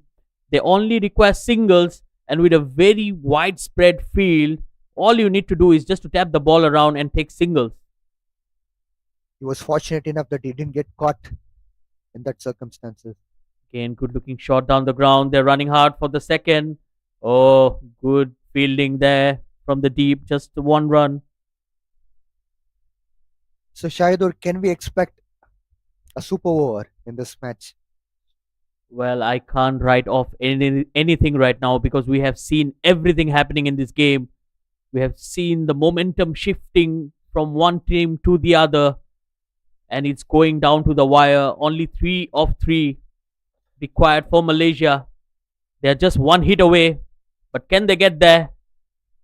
Or play straight to the fielder, misfield. They're running for the second. This could be tight. Oh, desperate dive there. And Sharvin Munyandi gets home. So 2 runs there. He's already celebrating. He looks to be in a space of bother as well. Probably that dive that just caused some trouble on his hand as well. Looks to be struggling out there. As we already seen certain scenarios in this match due to the heat and the cramps, a lot of players were struggling right from the beginning, from the second innings. And I can see the same kind of situation for Shavin as well. As soon as he came into the crease, he was struggling a bit. And now this would have been like a big scratch or maybe something like that on his body. So he's trying to get back on his feet. Yes, he's back, which is a good news for Malaysia. All Malaysia do is not to play any kind of silly shot or lose a wicket here. It's simple task, just one run and in 2 balls. Keeping their nerves calm. Absolutely, and I think it's the right time for all the fielders to come to creep in and to be just in front of the batter to put some pressure. But Malaysia just one hit away. Sharvin Munandi cuts the ball straight to the fielder, misfield, and Malaysia gets home. An emphatic win. It went to the wire, and finally they have crossed the line, and Malaysia have won this game with 4 wickets. Malaysia deserved this victory after putting a lot of efforts with the batting and to win. Just a ball to spare as well. Definitely, there were a lot of smaller contributions in this match as far as batting for Malaysia was concerned. But overall, when you aggregate all these contributions, it seems to be looking like a beautiful win. Nevertheless, Bahrain team fought hard, but unfortunately, the favor is not towards them. So, if you look at the match summary, Bahrain team batted first. Fias scored 48 runs, missed 2 runs for a half century. Ahmed scored brilliant 28 runs. Imran Javed scored 19. Cyrus has picked up brilliant 4 for 16 runs. He has crossed 50 wickets mark in international T20i. Virendep Singh also picked up 3 wickets by conceding just 11 runs. He also crossed the mark of 100 T20 internationals. Pavandeep Singh picked up the first wicket for Malaysia. He picked up 1 for 24 with a bowling figure. Malaysia chased down this target with 1 ball spare. Virendep scored 23 runs out of 20 balls. Cyrus has scored 19. Skipper did very good job. Amir Khan stood up well for Malaysia until the end. 17 runs he scored. Ali Dawood, kudos to him. With the injury, he still picked up 3 wickets by conceding 9 runs. Asif picked up a wicket and Abdul Majid bowled really well with 1 wicket by conceding 20 runs in the 4 overs. Malaysia won by 4 wickets. What a victory for Malaysia. I'm sure that they'll be sitting back and thinking about how to get back on track because they played really well. But one thing which if they think about, they want to do it in a better way. I'm sure that this would be a massive win. So as we watch the match summary, comprehensive win for Malaysia. And my co-commentator Shahadur will be taking you across for the match presentation. Stay tuned.